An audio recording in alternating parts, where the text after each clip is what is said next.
So make sure you grab a bag. Warrandyte are out at Domini Reserve today, away from home to take on the might of the Park Orchards Football Club, who have started season 2014 in fantastic form. 5 straight wins on the board, and we are really looking forward to this top of the table clash. It's time to introduce the commentary team that we've got ensemble today. A lot of them are the same, and we'll introduce them last because the number one stats man in the Eastern Football League is Grant Soupy Campbell, and he joins us as always on a Saturday afternoon. G'day, Soupy. Good afternoon, BWS. Good to be here as always. Park Orchard's been a pillar of consistency this year. They've won 4 opening, second, third and final quarters. For Warrandyte, well, the last couple of weeks they haven't put their quarter-by-quarter scores in, so it's hard to judge, but I think they could possibly win every final quarter as well, so we headed for a cracker today. Headed for a cracker in which direction, do you think? I'm going to go for Park Orchards because, Warrandyte didn't put their quarter-by-quarter scores in, and I'm not happy with that, so I'm going for Park Orchards. Now, if you got my spreadsheet, you would have had them, Soupy.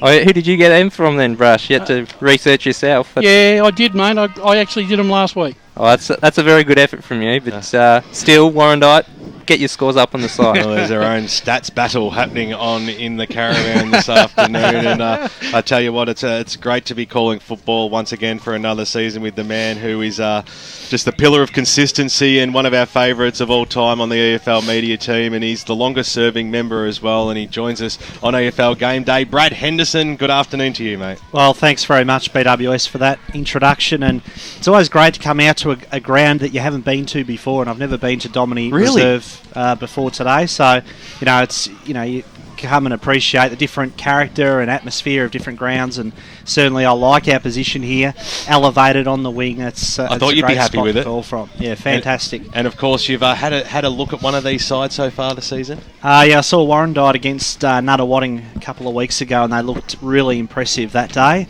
But I think they'll have a much bigger challenge today, and there's no doubt Park Orchards, I think their result last week against Nunawading, that probably won't be the ideal tune-up for this afternoon because it's going to be a much more physically taxing game than what they had last weekend. We'll cross down to our Akira Urgent Boundary Riders for the first time of the afternoon, and it's a Tim and Tim combination down there today at Morgan and Cotton. Good afternoon to you guys. Good afternoon, guys. We had to get out of the truck just a little bit early just to rappel down that hill.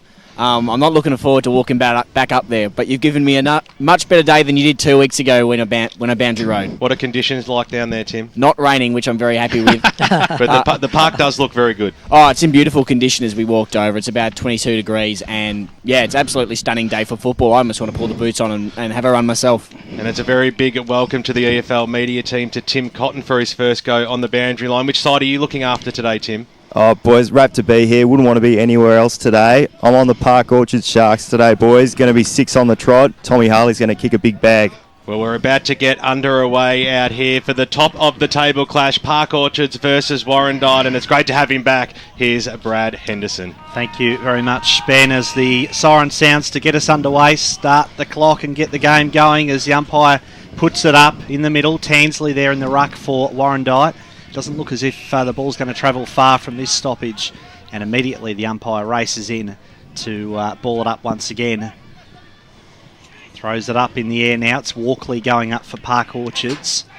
So Walkley against Tansley, the early ruck battle, and once again a third stoppage, or a third bounce I should say, to take place.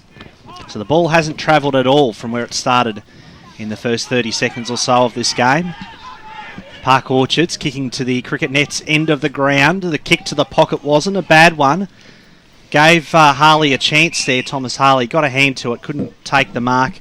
Had his opponent there, Andrew White, in opposition. So boundary throw-in. It's just forward of the 50-metre arc for Park Orchards. A lot of players diving over the football. And it's travelling nowhere at the moment. Christian Fair there applying a strong tackle. And it was good to hear Michael Tout saying before the game that he's almost had to calm his players down. They're that excited for this match. I think we're all pretty excited.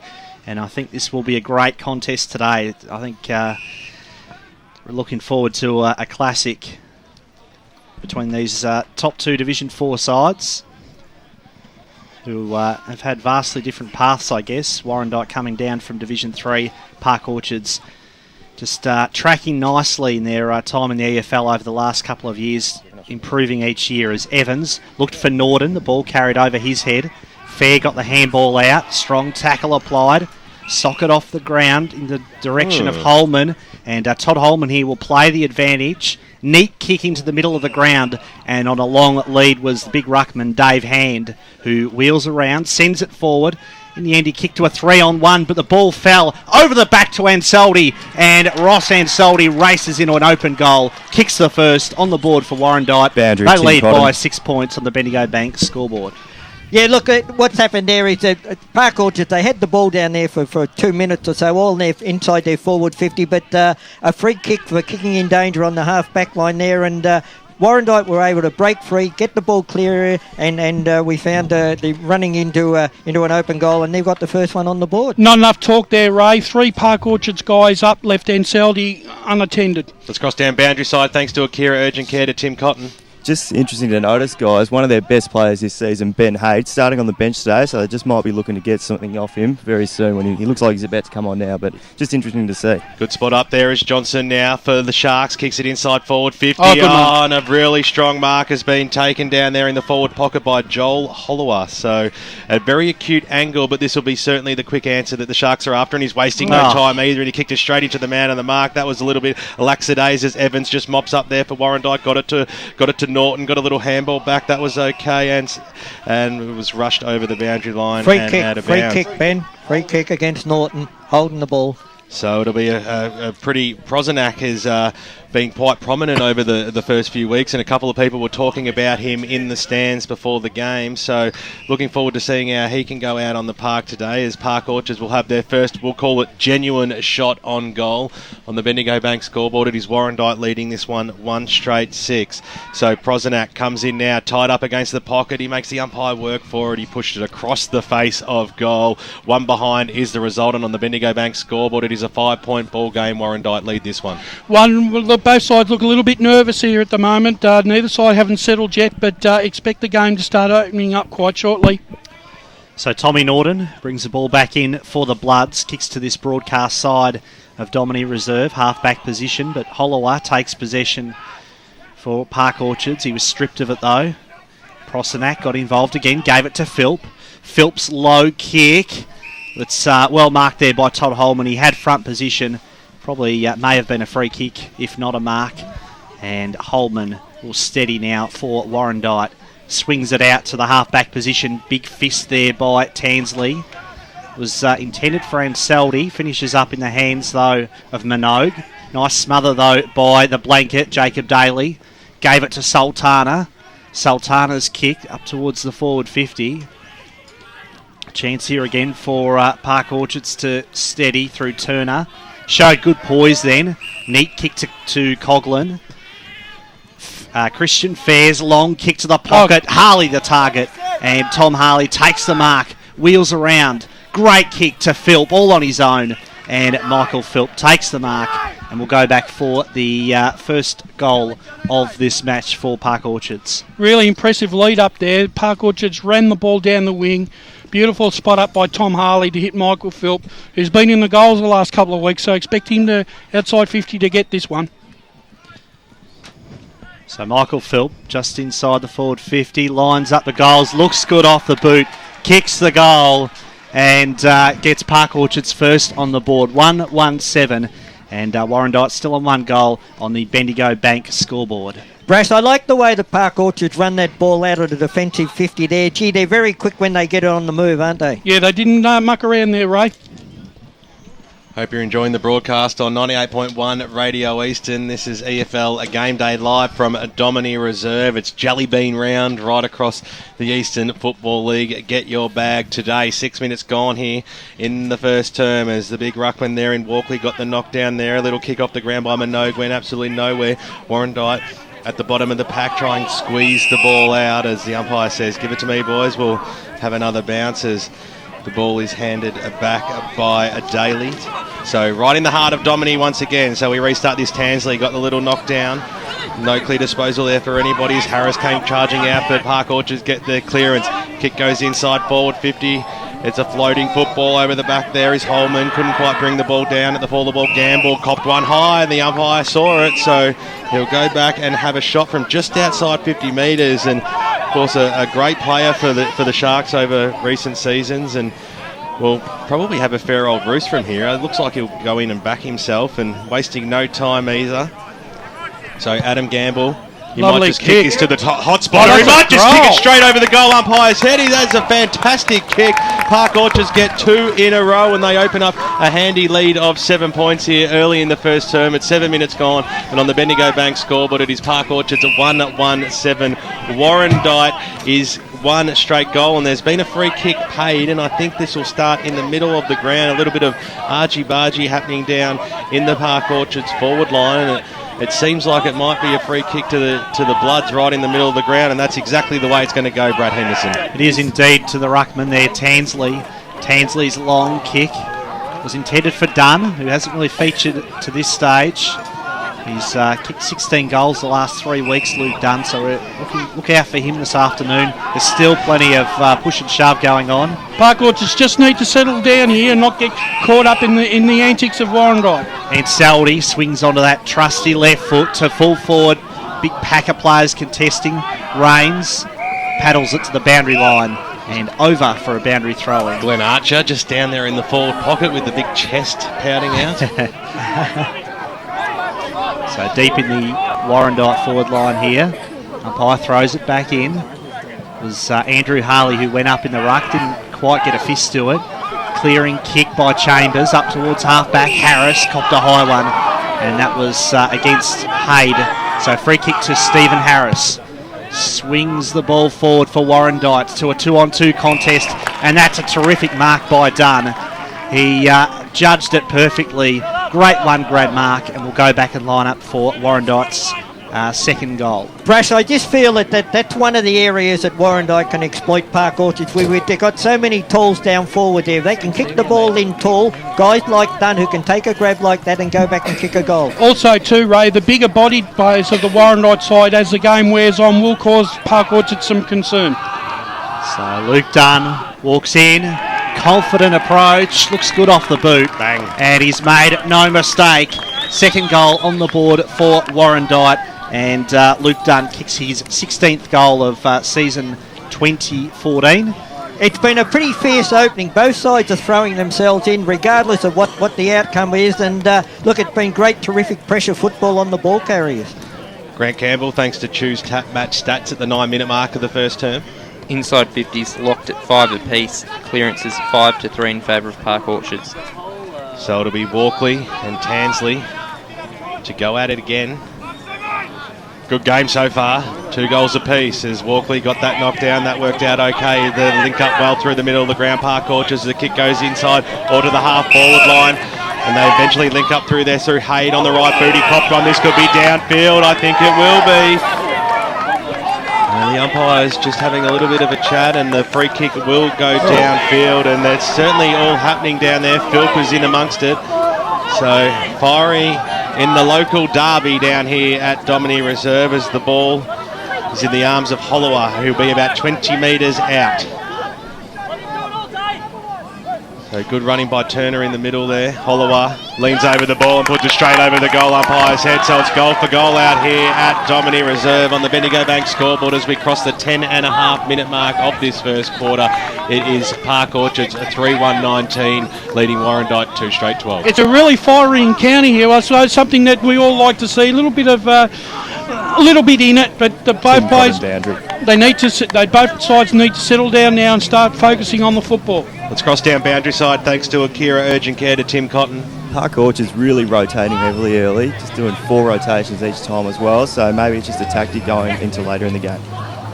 Back in the middle once again, Barrett got hands to it. On the deck now, Walkley tries to work his way through a big pack of players surrounding him. There's a bit going on there between Barrett and Coughlin. A lot of feeling in this game. And a couple of those players lucky they didn't connect with what they were attempting to do, that's for sure, as Coughlin sends it forward. Didn't really favour his forwards with that kick. It was a big fist by Tansley. Evans gathered it in nicely and clears for Warrandyte, although Turner will get to the ball first here against Pre Lorenzo. Did it well. Barrett involved once again. There's a bit of a headlock, and Coughlin copped one high, and then he copped another one high for his troubles. Well, the umpire's right on the scene. It'll be interesting to see if 25-2, Brad. Card's issued here. Yeah, we've got a 25-metre penalty, and gee, there is a lot of feeling between these two sides. Looks like a blood rule, in fact, the umpire is saying. So somebody... Adam Gamble's got the ball, Brad. Coughlin off. Let's cross down boundary side to Tim Cotton. Yeah, just confirming that Sam Coughlin just got a gash in the eye, but it doesn't look too bad. He should be on soon. Just keep an eye on that one, thanks, Tim. So, ball moving up to the half-forward line, Brad. Yeah, a little bit of a delay, and the ball is with Gamble. Yep. As you said, Brash. So that Gamble's already kicked one. He's kicked his second goal. It's a great kick. And 2 goals on the board now for Adam Gamble. 4 goals in this first quarter for Park Orchards. And they've just opened up a handy lead on the Bendigo Bank scoreboard. Ray, one of the things I've noticed here is Warrandyte are trying to rough up the young Park Orchards side, but Park Orchards are concentrating on getting the ball, and Warrandyte are coming off second best at the moment. Well, they certainly are at the moment, Bash, but they're roughing them up, there's no doubt about that. But gee, I just can't believe the intensity of both sides throwing themselves in. So Holloway will move into the ruck in the middle of the ground against Hansley as the umpire throws it in now. Throws it up, I should say, and there's been a free kick for a player running inside the square, and coaches certainly don't like seeing that, and Tout won't like it either as Holloway gets the handball away, and it's a fantastic tackle by Ansaldi, and the umpire said it was a push in the back. That is... Well, it was actually, because he actually pushed him into the ground in the art of tackling. Very stiff as Johnson now for the Sharks. Eventually finds the way of Haid on the right boot, drives the ball inside forward 50. It's a 1-on-4 situation. Mopping up nicely there was Holman, who was nearly deliberate as he pushed it towards the boundary line, but he copped one in the back, and he'll receive the free kick and gets a quick handball away. That's okay. It's Tommy Norton, the ever reliable skipper, in the back pocket. Drives the ball up towards the wing position. A pack forms. They have the numbers at the back of the pack. Holloway got the little handball away. Now the Sharks moving towards the middle of the ground. Here they go across the half forward line. The short pass is on, and Christian Fair takes it on the chest. One little sidestep just to make the angle ever so greater, and he'll kick from 45 metres as we cross to Grant Campbell, thanks to Choose Tap Match Stats. Last 5 inside 50s have gone Park Orchards' way, and the uncontested possessions 18-6 in favour of Park Orchards. So Christian Fair will look to kick the 5th goal for Park Orchards inside the first 15 minutes of the opening turn. Leans over the ball. The goal umpire doesn't have to do too much work with that one. 5th goal on the board to the Park Orchard Sharks, and they are almost running away with this one in the last 5 minutes of this first term. 5 goals, 133. It's a handy little lead, this one, Ray, early in the piece, who Warrandyte had 2 straight goals. Yeah, look, Michael Tout's got his problems in defence there. He's got some of his half-back flankers there, particularly the one on this side, chasing the ball. And what Park Orchards are doing, they're switching back to this flank because they know they've got a spare man out there, and that's where they're getting their avenue to goal from. Back in the middle once again. It's getting a little bit worrying here for Warrandyte. It's a great start by Park Orchards. 5 goals on the board for them as Minogue crashes his way through. Looks for his teammate there in Walkley. Bounced off his chest. Nicholson races in. Bends the kick back. And what a goal for Park Orchards. Matthew Nicholson kicks the 6th of the quarter for the Sharks. They are on fire in the first term, and they lead 6 goals, 37 to Warrandyte. 2 goals in the Bendigo Bank scoreboard. Park Orchards have taken over in the midfield here, and their run and spread right across the ground are creating huge amounts of headaches here for Warrandyte. So just waiting for the ball to come back Boundary, into the Tim middle Morgan. of the ground as we cross down boundary side to Tim Morgan, thanks to Akira Urgent Care. Yeah, Warrandyte just seem quite stunned at the moment. Just comparing the 2 benches, Park Orchards up and about, all yelling instructions, getting around each other, and they haven't really been able to react yet, Warrandyte. They're silent on this side of the boundary. Grant Campbell, thanks to Choose Tap Match Stats. Centre clearance is currently 7-1 in favour of Park Orchards. One of the things John Brown wanted was a great start. He got it. He's got it. So David Hand went up ridiculously, you might put it, and had no advantage in that at all. So Holloway, short passes on, that's okay. Here's Bahaja. on the right boot, kick up towards the forward 50 and streaming out and taking a solid mark on his chest out there is Tom Harley, and he'll have a shot from about 55 metres out. But I get the sense that this arc out here, Brad Henderson, is a little bit shorter than the 50 metres. There's been a lot of kicks that have sailed right through the goals, but nonetheless, the ball is in the arms of Harley. Who's a good kick. He's a fantastic footballer. He wants to get amongst the goals. That's a beautiful kick over the goal, up high as head it goes. Goal number 7 out here at Domini Reserve. It is a plethora of goals, and on the Bendigo Bank scoreboard at the 17-minute mark only, Park Orchards are 7 goals, 143. Warrandyte 2 straight 12.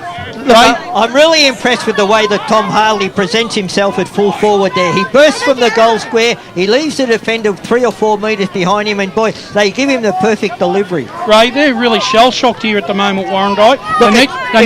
They need to sort of get back their rhythm here. It's the pace of the Park Orchard side that's doing it.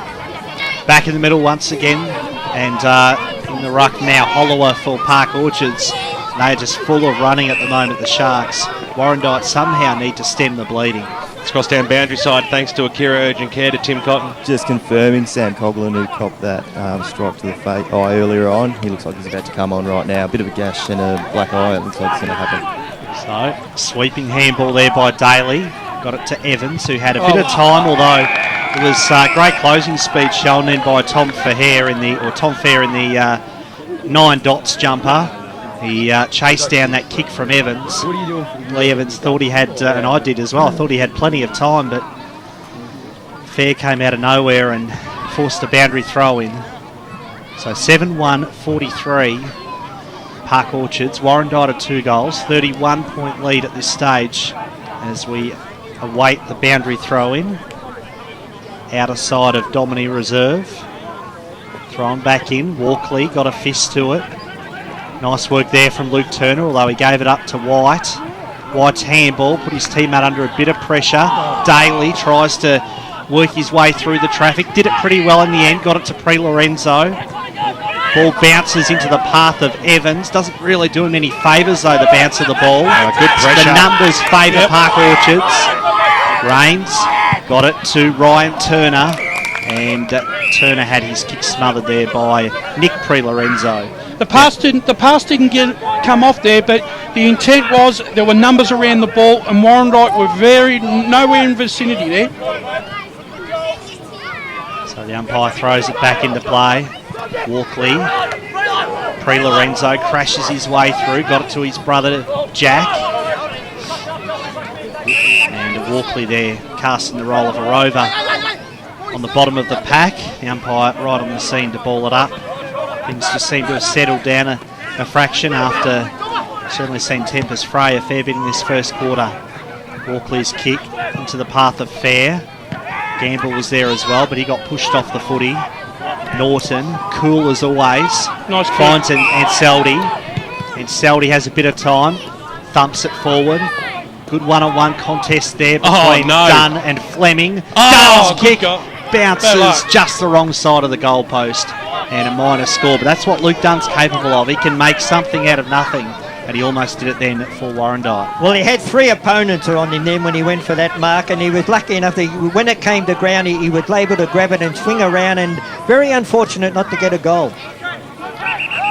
So it'll be Luke Turner who plays it to himself and drives it out towards the members' wing, looking for Chambers over the top of his head. The ball bounces over the boundary line eventually and over and out in front of a packed hill here out at Park Orchards Reserve. A great spot to watch any type of local football. Great viewing spots right around the ground as the umpire brings the ball back into play.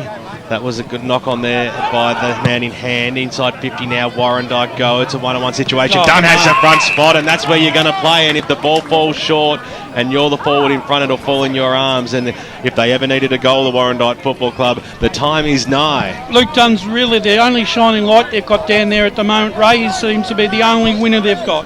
Yeah, look, no doubt he's a great forward, but they've got to start, using the ball to win. So he's already kicked one in the quarter.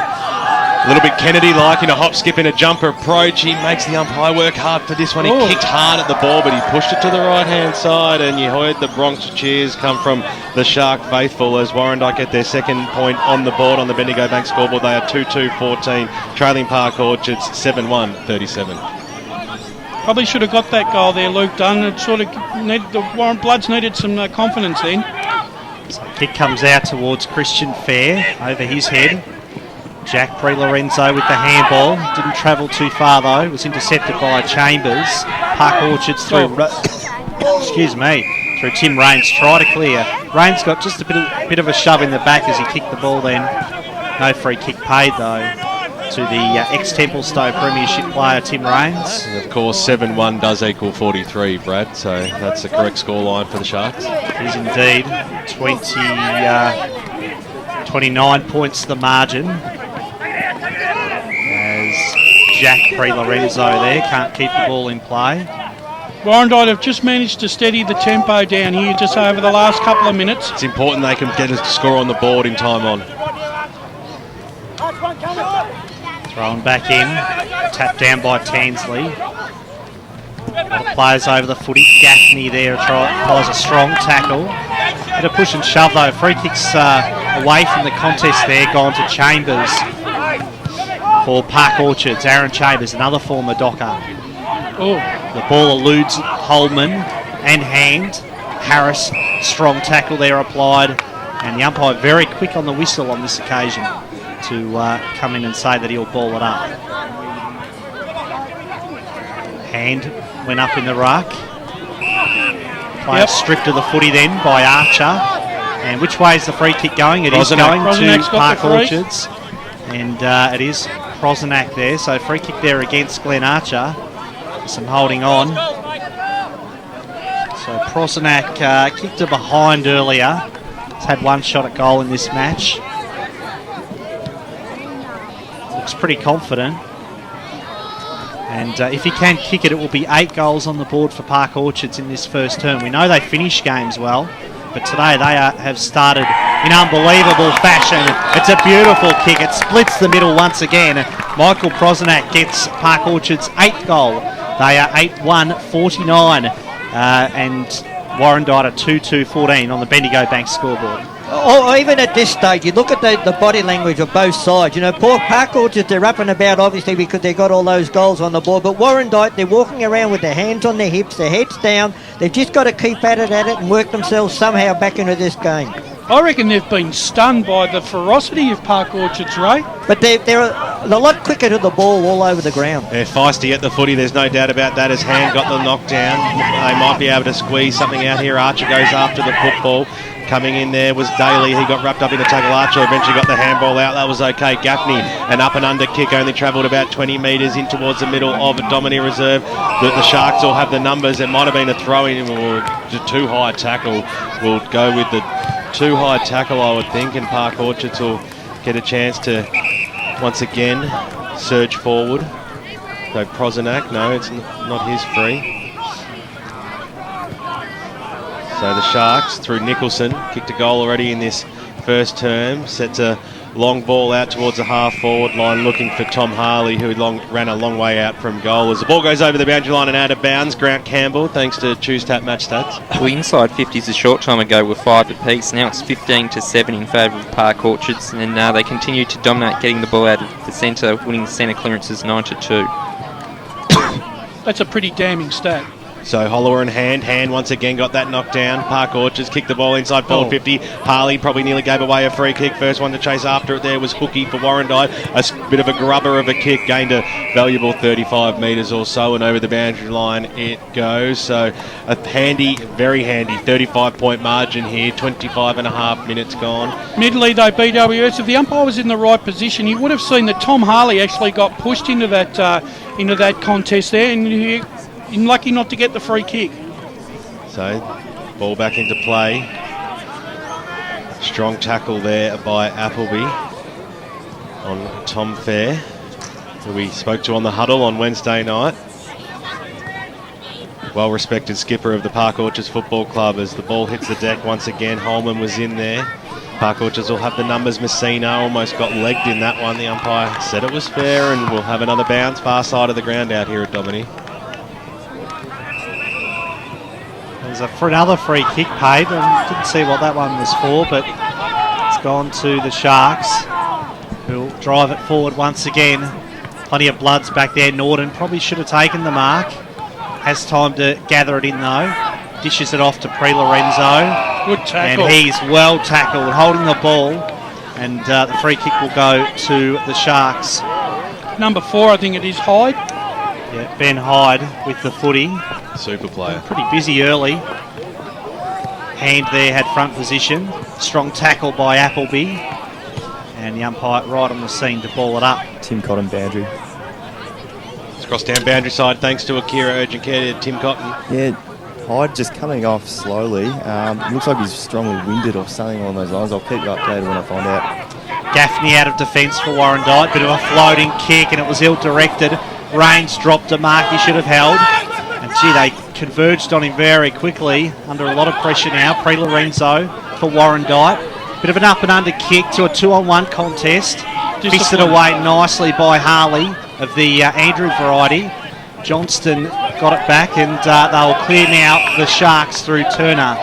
This is Luke Turner to half back. Belts it up towards half forward. It will be a free kick paid downfield. Turner just got a bit of a bump after he kicked it. Very undisciplined play here, BWS. Some of this decision making is going to really cost Warrandyte. Grant Campbell, the free Tim kicks. Morgan boundary. 14-5 in favour of South Belgrade. Wow. Gamble's short pass was neat. Found Coughlin. Coughlin fraction out, too far out to score, you'd think. A pretty good kick. He hangs it out to the right, and it's a minor score. Just on that note, BWS, Brasher said they're very undisciplined, but you perhaps suggesting that the free kick shouldn't have been paid. No, certainly suggesting that You're saying the decision making was costing them. it's going to really hurt them. Yeah, certainly not on the umpire's behalf. Okay. As the kick comes in now from Harris. Drives it every bit of 70 metres. That was an absolute monster of a kick out there. Appleby, it might sit up okay for him. He's been brought to ground in a strong tackle there by Chambers. The ball feels free. Lorenzo got a little handball out wide. Bahajar goes in. Warrandyte, they may have the numbers at ground level. A little quick kick was shortly smothered, but they once again will target through the middle of the ground. He's done and might bounce over the top of his head. In fact, it's his teammate there in the big ruckman in Tansley. Got the handball over. This might be advantage. Sultana over the top. He's done, and Dunn dribbles it through for his second goal of the afternoon. A very important one to the Warrandyte Football Club as we hit the 29-minute mark of this first term. That's their third goal. They are 3 goals to 20, trailing Park Orchards 8-1-49. And Warrandyte, they really had to work hard on the half-back flank there. They had about 4 or 5 hand passes that were all smothered. Eventually they got the ball out. They were able to get the link man going and over the top of the head of each defender and ended up in a goal in the goal square to Luke Dunn. 5 goals the margin out here as we almost reach quarter time. Brad Henderson. Back in the middle once again, thanks BWS. That was Fair who paddled it forward. Johnston, good hands, in close to Prosenac. Prosenac's kick to half forward, and a great mark taken then by Nicholson. Quickly back to his feet, doesn't waste any time. Probably knows there isn't much time left in this first quarter. We're just a few seconds shy of 30 minutes in this quarter. Was a good pass. Short pass is on from Johnston to Fair, and Tommy Fair takes the mark, and we'll go back and line up for his first goal. Let's cross down boundary side thanks to Akira urgent care to Tim Morgan. Yeah, another Park Orchards player was in the hands of trainers, Andrew Harley, but he's come back on the ground. He's okay now. It looks like Ben Hyde's about to make his return, so no injury concerns for Park Orchards. Great stuff as a 25-metre penalty, Brad. It was indeed, and it makes certain the goal there for Thomas Fair from where he was. It was, I guess, 50-50 chance of kicking it, but he makes no mistake. Kicks the 9th goal of this first quarter for Park Orchards. And just, again, lack of discipline from Warrandyte. A 25-metre penalty allows Tom Fair to kick the goal. And Park Orchards 9-2-56 to Warrandyte 3-2-20 Bendigo Bank scoreboard. Ray Bear. Brad, that 30-metre penalty came from Glenn Archer. He mouthed off, let the umpire know with his distraction with the mark, and obviously a man of Glenn Archer's stature should know better. Certainly doesn't get much better than a 9-goal first term, but who knows? The time is ticking. 31 minutes gone. Is there time for another one? They've got the answers as the ball comes down towards the Nicholson direction. Hasn't he been super in the first term? Coughlin tried to get a little bit of a grubber kick away. Lorenzo, he's certainly been doing his bit for the Warrandyte Football Club and brought to ground in the middle of Domini. One of the things, once again, Park Orchards just controlling the tempo of this game beautifully. So Hollower goes up in the ruck. Ball spills down. The kick there in goes inside forward 50, but to no avail. There was a wall of sharks out there, and they might just hold the football up here in the dying moments of this first term as the Ruckman Hollower takes it across half back. He's got a short pass on. It's a risky one to Johnston. The kick had to be centimetre perfect, and it was. So, as I suggested, they're just slowing things down a little bit here, the Sharks. Not too long before the umpire calls them to play on as Johnston once again receives it. So backwards and forwards, just racking up the possessions as now Crome wants to get in on the action as well. The big ruckman further afield in Walkley is there if he wants to use that. 25-metre penalty again. There's been a few of those 25-metre penalties, Grant Campbell. I think that's the third for the match. So it was against Sultana. So once again, undisciplined play there from Warrandyte as the kick goes up towards the half-forward line now for the Sharks. At the fall of the ball, Nicholson, well, he was swooping on it, wasn't he? And he got a handball away, but siren sounds out here to end what was a fantastic quarter for the home side. The Park Orchards Football Club on the Bendigo Bank scoreboard at quarter time. They are 9 goals to 56. They're leading by 6 goals against Warrandyte in this top of the table clash. Would you believe it? But there's be plenty of great games as you go local for your football right around the eastern suburbs, and Will Taylor will be back with all those important ones right after these messages. I'd like it covered with farewell messages from all my friends and family. Can I get a picture of the beautiful sunset over the 12 Apostles? Make mine look like a smartphone. I'd like black with a yellow sash and the words to the team song as well. Or token box funerals, anything is possible, including a custom-designed and decorated coffin to celebrate your life. To find out more, visit turbanbrothers.com.au. Turban Brothers Funerals, celebrating lives. Program sponsor.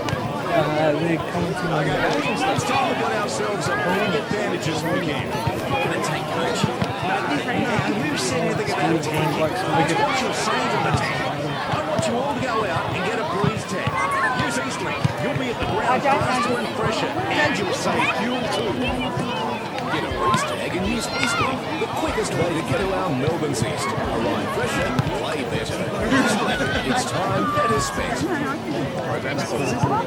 Had an accident on the field, head straight to Yarra urgent care for immediate medical treatment, and you won't have to wait. For a maximum of 75 days, we treat your broken bones, sprains, strains, cuts, or any other game-day injury. Work in at one field centre, so one broken bone, or call us on 988. Don't tell me the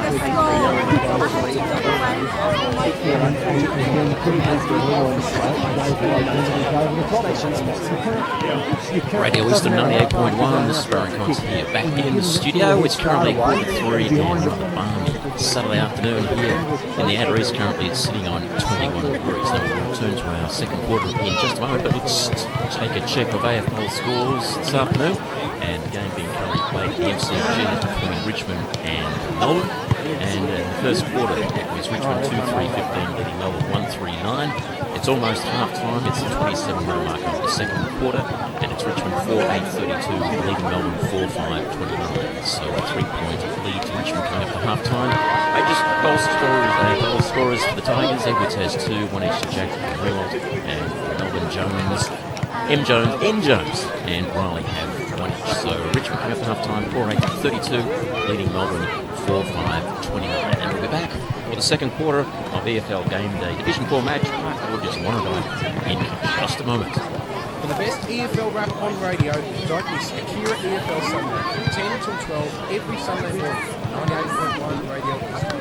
Ben Warren, Steve and the team bring you all the final scores, best players, The game also talks to winning coaches, players, and special guests, bring you the final scores from all seniors, reserves, and nominated coaches. Akira EFL Sunday, live and local for your fleet from 10 every Sunday. 98.1 Radio West. I just living.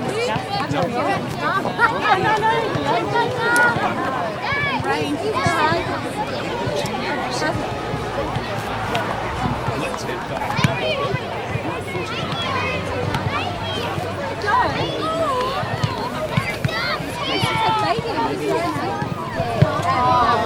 Oh, did he? He did the same thing as me.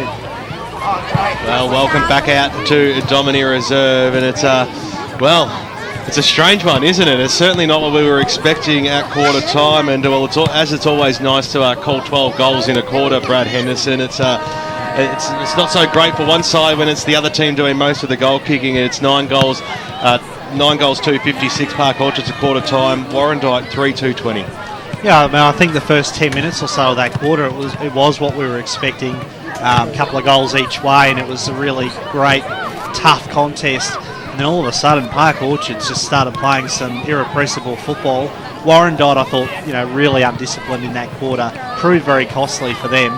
And but they're 6 goals down. Obviously, it's going to be hard from here. 3 quarters to go. Perfect conditions. Pretty free-flowing sort of game of football. So there's plenty of time for them to start to mount a comeback in this second quarter. It really seems like they're winning on across all areas of the ground, Grant Campbell, thanks to Choose Tap Stats.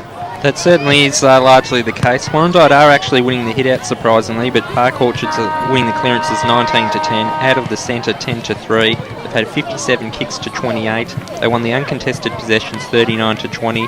They had 20 inside 50s to 9 after it was 5 apiece early on.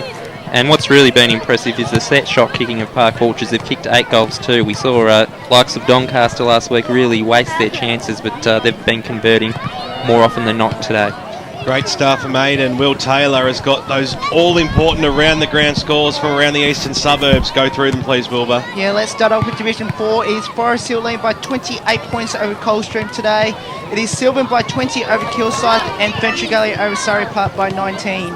In Division 3 today, Glen Waverley Hawks in front over Heathmont by 8 points. Mitcham Aline Baronia by 9. One Turner South Aline Ringwood by 9. And Templestowe Aline Upper Fenchurch Gully by 4. Close games in Divi 3. Boundary. In Division 2 today... Let's just cut you off on right. Division 2 there, Will. We'll come back to that because let's cross down Boundary side thanks to Akira Urgent Care. Yeah, I'm just with Warrandyte coach Michael Tout.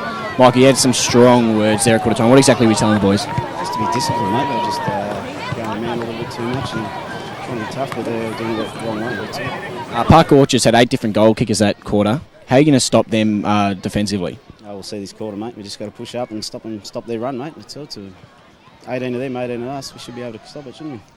No worries. Good luck for the rest of the game. Thank you very much to Tim Cotton doing the hard yards in his first gig, grabbing a coach who's down by 6 goals at three-quarter time. Great job, but certainly Michael Tout will be looking forward for a big lift from his boys. Will Taylor, Division 2 at quarter time. Division 2, Croydon leading Doncaster by 6 points. Tim Cotton, Boundary. Moorbarker leading Mulgrave by 11 points. And Bayswater leading East Bill by 13. In Division 1 today, Montrose are leading East Ring by 20 points. Boyne are leading Lilydale by 6 points. Rover are leading Norwood by 15 points. Blackburn leading Scoresby by 21 points. South Croydon are leading Knox by 27. And Vermont leading Noble Park by 6. Well, I've just had a little bit of blasphemy, Brad Henderson, because it was Tim Morgan interviewing Michael Tout. I'm getting a bit confused with the two Tims on the boundary line, but Tim Cotton was over at the Park Orchards huddle. That must have been a happy one to be down at, Tim. That's okay, BWS. I'll forgive you this time. Don't do it again, though. Yeah, it was a great one to be in. John Brown was absolutely stoked. He said, keep pressuring. And one player who's really happy with was Ryan Turner. Absolutely sung his praises. Great stuff by our Akira Urgent Care. Boundary Riders at a quarter time, and there's plenty of great games as you go local for your football, so stay tuned in if you want all those important scores on 98.1 Radio Eastern, and of course streaming live right throughout the afternoon on efl.org.au. One stat that sticks out in that quarter for me, BWS, 20 inside 50s, 8 goals won. It's huge. Here's Bradley. Second quarter gets underway, and it's Tansley up against Walkley in the ruck. Loose ball on the deck as players dive in after the footy, and Glenn Archer there right where the action is. He had a bit of an undisciplined first quarter, gave away a 25-metre penalty late in the term, which cost a goal. And And he'll be looking to redeem himself, I guess, for that in this second term as Tansley knocks it down, but straight into the hands of Ryan Turner. Bit of a floating kick. Thumped out towards the boundary line there by Appleby. And by Holman, in fact, it was. So boundary throw-in, broadcast side of Domini Reserve. So no score thus far early in this second term. Warrandyte in this quarter kicking to the cricket nets end of Domini Reserve. Park Orchards to the scoreboard end. Umpire once again right on the scene. This is pretty much how the first quarter started. A lot of stoppages at the beginning of the term, and then it really opened up after that as Walkley wins it down to Fair. It was Christian Fair who got it to Philp. Holman over the footy. Gave away a free kick. Daniel Hanbury style, that one, as the free kick goes to Coughlin for Park Orchards. Sam Coughlin, very high kick. Fisted away from Johnston into open space. Ryan Turner gets a coat hanger, almost a lariat then by Morello. Ryan Turner's long kick to full forward, came off heads. Christian Fair was swooping on the footy, but the Warrandyte defence are absolutely desperate and they managed to force the ball up. What they did very well then, the Park Orchards, so when the ball came in for the mark there, they had 2 or 3 guys who were front and centre. Just unfortunate for them, the ball didn't come forward. Umpire throws it up, top of the goal square. Tansley against Hollower. Minogue takes possession. There's a strong tackle and a free kick has been paid. I think it might have been a goal kick, but the umpire has pulled it back. He has indeed. So Justin Minogue, didn't really see what the free kick was for. Maybe the tackle was a fraction high. It was, Brad. So Justin Minogue, former South Croydon player who's kicked plenty of goals over the journey. And this would be one of the easiest ones he's ever kicked from point blank range. Slots it through, gets Park Orchard's 10th goal on the board. They are 10-2, 62. Warrandyte are now still on 3-2-20. And that is now 9 goals from set shots that and 9 individual goal kickers, Brad, as well, which is an amazing stat only 3 minutes into the second term. Yeah, look, once again, this is not the start that Michael Tout was looking for. What do they need? What do they need to do, Ray? Look, they need to just start play man on man, and maybe forget about the harassment of the Park Orchards player with the ball and just lower their tackling a little bit. Walkley and Tansley will give that one to Walkley. Came down to Johnston, couldn't quite trap the football in. There was Appleby on hands and knees, wrapped up nicely in a tackle by Prozenak, and the umpire said, "Give it to me, boys. We'll bounce this one just inside the centre square. Quick to restart this one again." Walkley got the knockdown over the back of the pack. Fair was there, couldn't quite trap the ball. Copping one high, Sultan. The umpire said that was okay. Christian Fair goes in after it again, and we'll have a bounce right in front of the members' hill out here. So, once again, no clear knockout that one. That time, Soupy is Prozenak now for the Sharks. Takes it on the left boot, kicked up towards the Philp direction, but it's a free kick to Warrandyte, and you heard the Bronx cheers come, and it's in the arms of Barrett now on the right boot.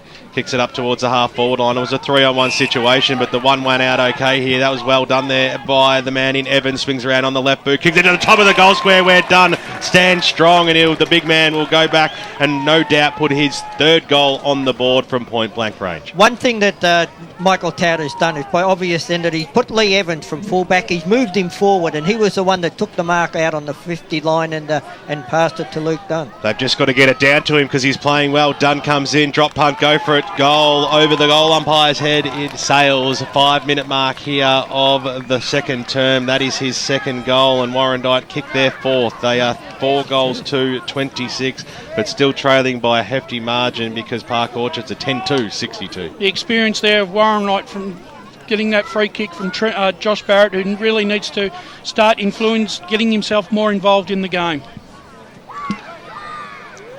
Well, it just looks dangerous every time the ball goes near him, Luke Dunn. If they can get it into him more often, it's going to pay dividends because certainly he's looked fantastic today, but it just isn't getting in there all that often. So umpire Wheeler gets us underway once again, throws it up in the middle. Appleby over the footy. Strong tackle applied by Johnston, who I thought was terrific in that first quarter. Thomas Johnston, very clean in his disposal, winning lots of the footy. Umpire throws it up. Tap was won down there by Tansley. Appleby, who's one of the part of the leadership group of this Warrandyte side. Kick intended there for Sultana.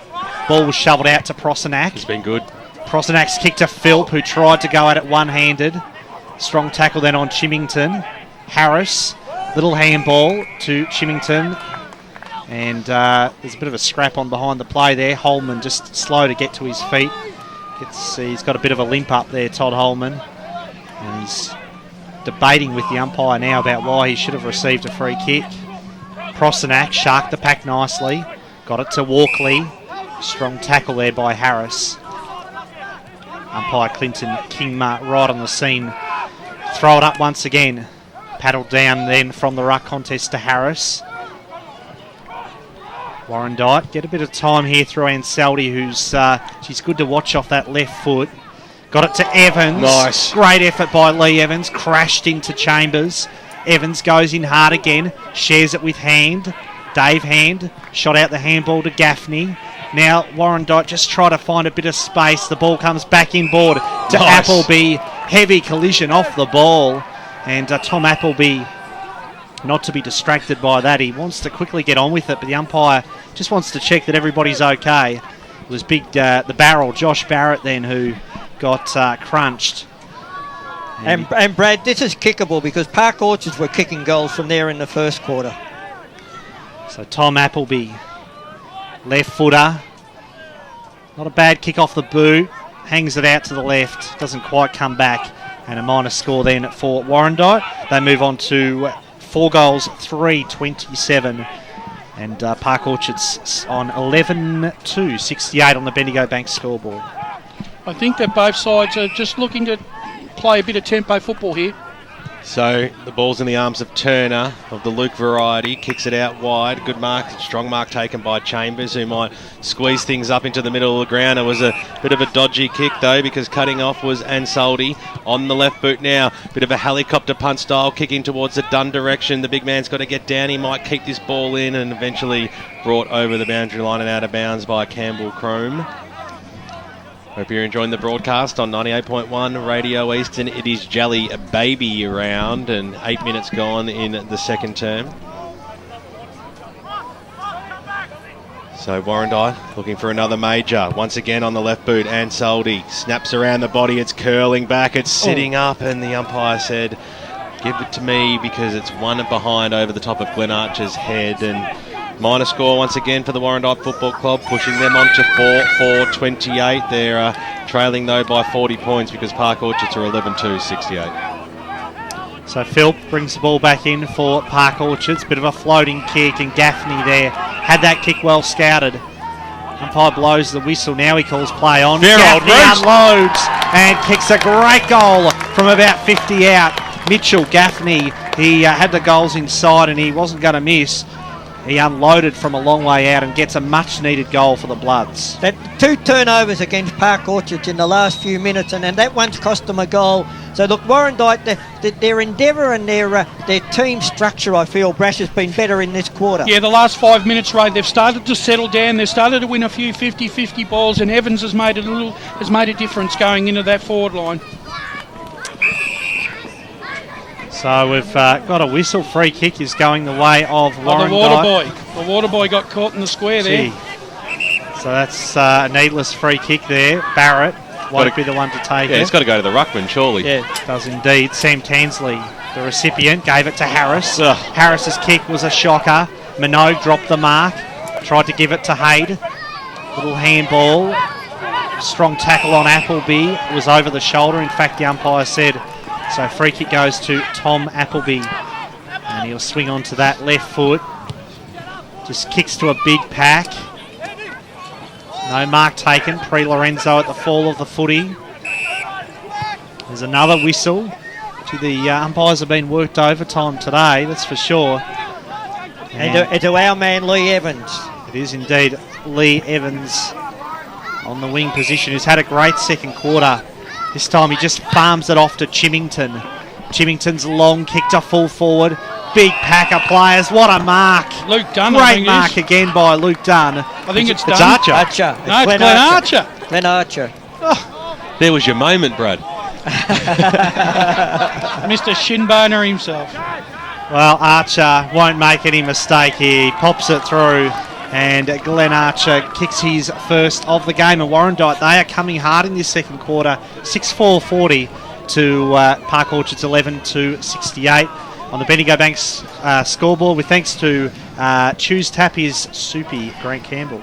Yeah, after Park Orchards got the opening inside 50 of the quarter, Warrandyte have got the next 5, and they're starting to do a bit better in the clearances, with winning the centre clearances 3-1 so far. 11 minutes gone here in the second term, Ray. If they can peg it back, it's under 5 goals now. Yeah, look, they're playing very well this quarter, BWS.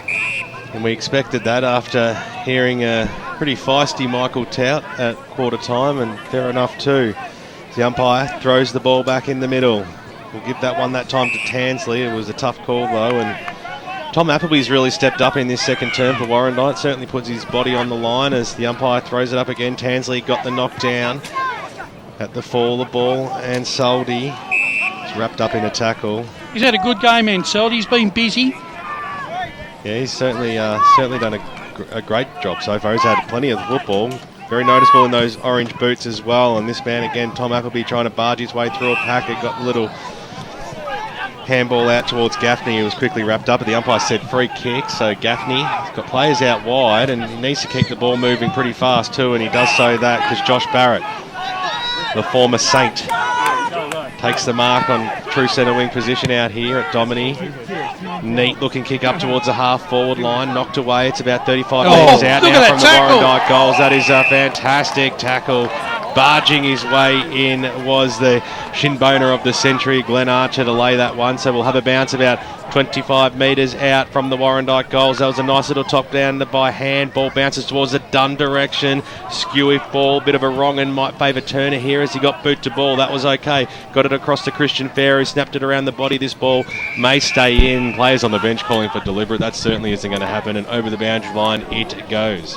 Momentum has certainly come Warrandyte's way in this quarter, 3-1 on the back of Evans going into the forward line. They've moved Norton into the centre, and Appleby and Barrett are getting real busy in the middle. And they've taken Archer out the midfield and put him at full forward too, Brush. Yep. Ball hits the deck. It's very close to that boundary line far side. Pre Lorenzo's on hands and knees, going nowhere, wrapped up in a tackle by Bahaja and co. And we'll have a bounce 80 metres out from goal. Over the top there, there was a knockdown there to Hollowa for the Sharks. To no avail though. There's been a free kick paid. Now, players were calling for holding the ball. The umpire might have seen that as a high tackle, and now it will be Barrett to come in and have a shot on goal from about 45 metres out, and this would be very, very handy. What the difference is this quarter, BWS, with Warrandyte, whether it was intentional or not in the first quarter, they've stopped playing the man and those hard tactics, and they're actually playing the ball, and they're getting the reward with the free kicks. Well, he's a proven goal kicker, isn't he? He comes in from 50, he leans over the ball, and he puts it straight through the middle. Here come the Warrandyte Football Club. The margin has been reduced back to 22 points on the Bendigo Bank scoreboard. It is still Park Orchards leading this one, 11-68, but Warrandyte, they are coming 7 goals for 46. It's always hard to play a high possession game and keep the run up, which Park Orchards did in the first quarter. There's always going to be a time when the opposition's going to come back and hit you. Warrandyte have certainly done this early in the second quarter. Tim Morgan boundary. Let's cross down boundary side thanks to Akira Urgent Care to Tim Morgan. Yeah, just thought I'd go off Brasher's comments just there. It definitely feels like a slower game down here. It was frantic that period when Park Orchards really piled it on, but the tempo certainly changed. We've got a bit of a slower game now. We have indeed, and I think that's suiting Warrandyte at the moment. They are charging hard in this second quarter. Park Orchards just don't quite seem to have that real frenetic desperation that they had in that first term. They need to steady now. There's the long kick forward from Messina. No mark to Ansaldi, had a fair bit of it. Ball shoveled out then to Johnston. Back to Bahagia. Had his kick smothered. Turner. Short pass is on. Might have been Johnston, in fact. Neat kick. Should have been marked then by Coughlin, but he kept his feet importantly. Gave himself a chance to butter up. Finishes up with Nicholson. His handball was well smothered. the Warrandyte defence doing a great job here. Turner's quick kick. What a mark by Stephen Harris. Wow. Courage personified. What a courageous mark. He put his Fantastic. body right on the line in front of the pack. He took the hit and he's quickly back to his feet as well. So Harris's kick looking for Burgoyne out towards the wing, and coaches love that sort of football. I'm sure Stephen Harris will get the plaudits from teammates and his coach alike at half time. 15 minutes gone in this second quarter. Umpire throws it back into play. Hand won the ruck contest, taken here by Fair in the 9 dots jumper. Tansley probably should have marked it. Went for the big volleyball spike. And looks like Warrandyte will get the desired result, although there's a free kick here going against the Bloods. So Park Orchards threatened again with Christian Fair taking the mark. Now, Will Taylor's notified us that we believe the scoreboard is wrong and there's only been 10 goals kicked for Park Orchards, 9 in the first quarter, 1 in the second quarter. Brad? I've got 9. I've got 10 myself. So have I. So have I. So it's a 16-point margin. This could stretch it to 22. Here's the kick from Christian Fair. Hangs it out to the right. Minor score. And, Tim Morgan boundary. First and behind there. First behind for quite some time for Park Orchards. They move on to 10-3-63. 10-3-63. Thank you to Warrandyte. 7-4-46. Bendigo Bank scoreboard. It's crossed down to Tim Morgan thanks to Akira Urgent Care. Yeah, Michael Tatt was fuming after that defensive effort. I'll leave out a few of the words that he said, but he essentially said, tell him to go mark the thing. Well done, snaps it around the body, bouncing football about 30 metres out from goal. It was intended for Archer, off the ground there by Pre Lorenzo. Was trying to be a little bit too cute in that instant, and it dribbled over the boundary line, over the behind line for a minor score. That's their 5th on the Bendigo Bank scoreboard as we cross the 17-minute mark of this second term. 7-5-47 plays 10-3-63 as the Sharks waste no time as the ball comes out towards the Prosenat direction. Takes it across half back. He might switch this ball back. Does so now. So backwards to go forwards here. Mark's been taken out there by Matt Fleming in the defensive goal square. Short passes on. Finds Turner. Turner's got a teammate in Johnston. So they still haven't left that defensive arc, Park Orchards. A lot of forward pressure has been fantastic by the Bloods in this second term to be able to hold the ball in as Philp takes the mark. Doing it in bits and pieces at the moment. That kick was an absolute shank, but Turner was there, gets it back. And now the Sharks, Luxor Fortune, will kick the ball up towards the half-forward line. Bit of a helicopter floating kick goes out towards the direction there of Harley. He got beaten to the football, and now the Bloods are away. Arching the back and kicking it up towards the wing position and taking a mark there is Radcliffe. Swings around, wastes no time on the left boot, and it's a handy one too, because guess what? Dunn's going to get the ball about 40 metres out for a downfield free kick, so a little bit of payback. Well, it's not the right word, payback, but they're certainly going in a little bit more. They were doing what Warrandyte did in the first term, giving away a few unnecessary free kicks. Yeah, look, it was a lack of discipline there by Tim Rain. There was no need to put the Warrandyte player down after he kicked it, and as you said, it's in the hands of Luke Dunn. If he can kick this, gee, they're really back in this game, Warrandyte. Lining up for goal number 4, comes in now. He makes the goal. Works way too hard for that one, and he goes to the left-hand side. You heard it from Wayne Brasher. And through 4-1 behind it goes. Bendigo Bank scoreboard at the 19-minute mark shows Warrandyte 7 goals, 6-48, trailing 10-3-63 Park Orchards. They are indeed. Dunn gets another chance here. Great handball to Pre Lorenzo, who's coughed it up. And they dodge a bullet then, the Park Orchards defence. Christian Fair's kick, but it's well marked by Barrett. Barrett's kick to the top of the square. Plenty of defenders back there, though, for the Sharks. Fleming all wrapped up in a tackle. One of the things that Warrandyte have done is they've stopped Park Orchard's run, but also their tackling pressure on the ball carrier has been fantastic. And their forward 6th, Brasher, really working hard to keep it in there. Radcliffe fires at the goals. He's got it. And he has got it. Christian Fair saying that was a point, but the goal umpire disagrees. It is a goal to Warrandyte, and great goal then for Radcliffe, who's been pretty quiet today, but the score now moves on to Warrandyte 8-6-54. Park Orchards 10-3, 63 Bendigo Bank scoreboard. What Warrandyte have been able to do this quarter is when they've got the ball inside their forward 50, they've been able to build that wall across the half forward line there, and in the first quarter Park Orchards backed themselves, but they're not able to do it. Rucks go at it once again in the middle of the ground. Another clearance is going to be won here by the Bloods as the ball by Ansaldi goes inside forward 50. He just popped it up. He was looking there for Archer. Couldn't pull it down on the second attempt. Little throw out there by Morello. Wasn't seen by the umpire. The ball's still about 40 metres out from goal. It's going to be another free kick to the Warrandyte Football Club. The argy-bargy continues. Ross Ansaldi, who's been super so far in this game, will wind up on his favourable left boot from about 45 metres out. Grant Campbell, thanks to Choose Tap. Inside 50s 10-4 this quarter in favour of Warrandyte. Free kicks 8-5. He's already kicked one. Oh, no, he kicks hard at the football and he pushed it to the right-hand side. So a let-off there for the Park Orchards Football Club. They are still leading this one though. Warrandyte 8 goals, 755. Park Orchards 10-3, 63. So Fair brings it back in, shared it with Johnston. Johnston again, very neat user of the ball. This is no exception. Sharks. Park Orchards have lost that confidence to run with the ball, but at this quarter they're just chipping it around waiting for an opportunity. Kick by Harley to the wing was intended there for Coughlin. It was Tom Norton there who provided the fist. Equally on the other hand, Ray, Warrandyte have had some gilt-edge opportunities to probably be 2 or 3 goals up as well. Yeah, they've certainly had their opportunities this quarter. So the just a bit of a delay as we wait the ball to be returned. To throw it back in, it will be Joel Hollower to go up against big David Hand in the ruck for Warrandyte.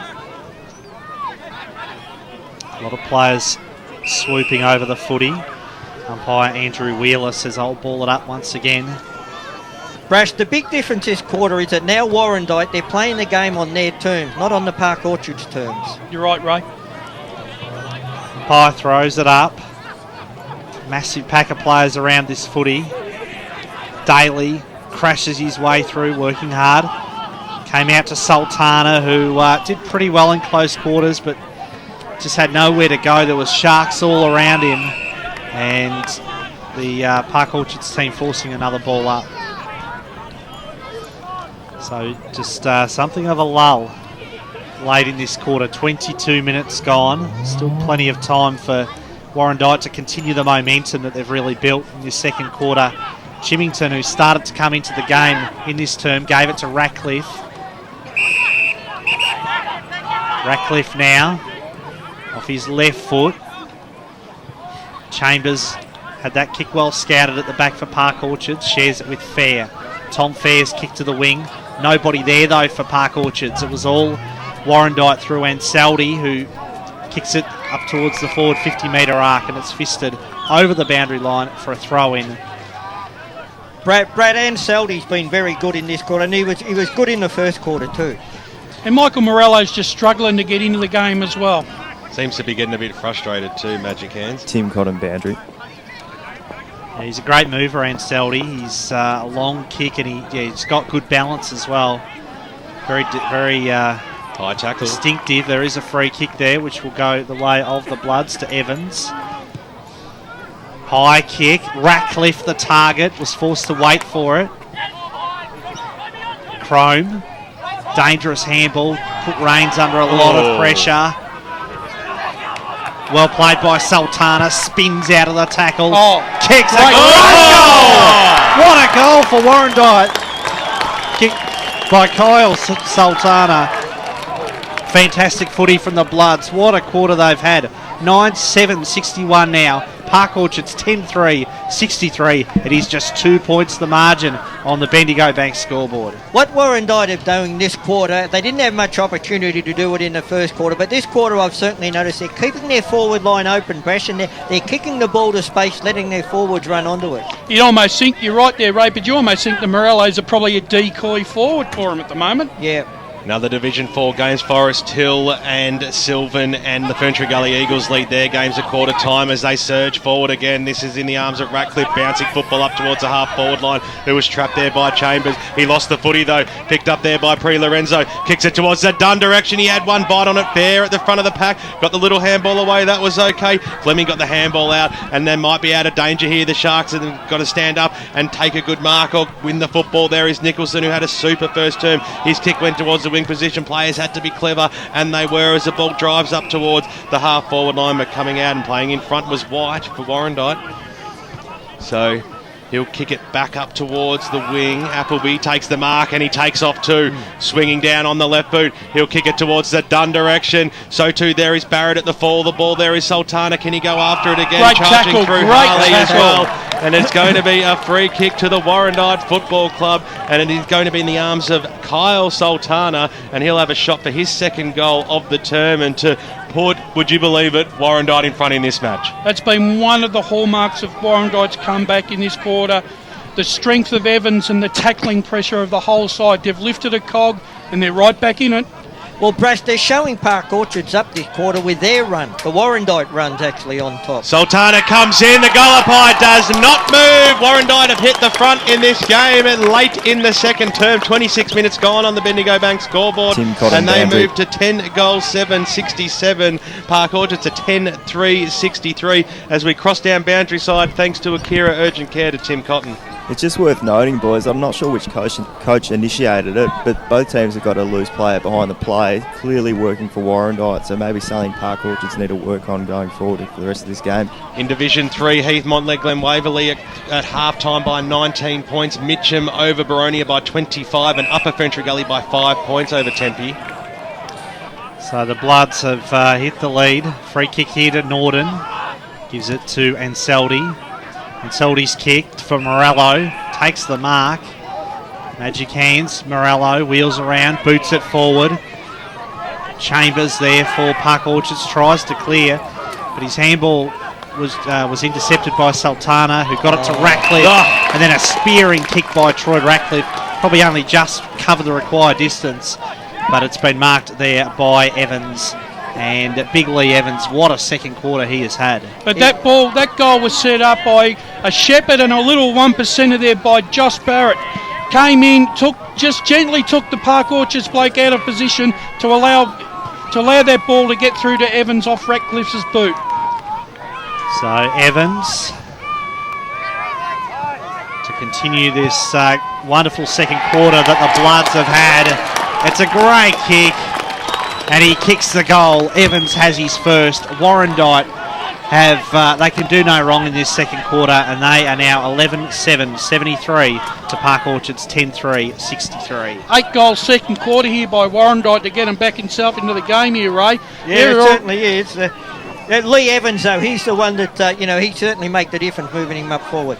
Half-time scores coming through from Division 2. It is Croydon by 17 points over Doncaster and Bayswater by 5 over East Burwood. Grant Campbell, thanks to Choose Tap. Inside 50s now 16-4 this quarter, Warrandyte's way, which means they lead the inside 50s for the match by 1. It's been an amazing half of football. Welcome back to calling Brad Henderson as the clearance once again for the Warrandyte Football Club goes up towards the half-forward line. Which way is this ball going to bounce? Evans, that was clever, tried to knock it to the advantage of Burgoyne. Needed to put the ball to bounce favourably for him. Going in and giving away a free kick, though, was Troy Ratcliffe.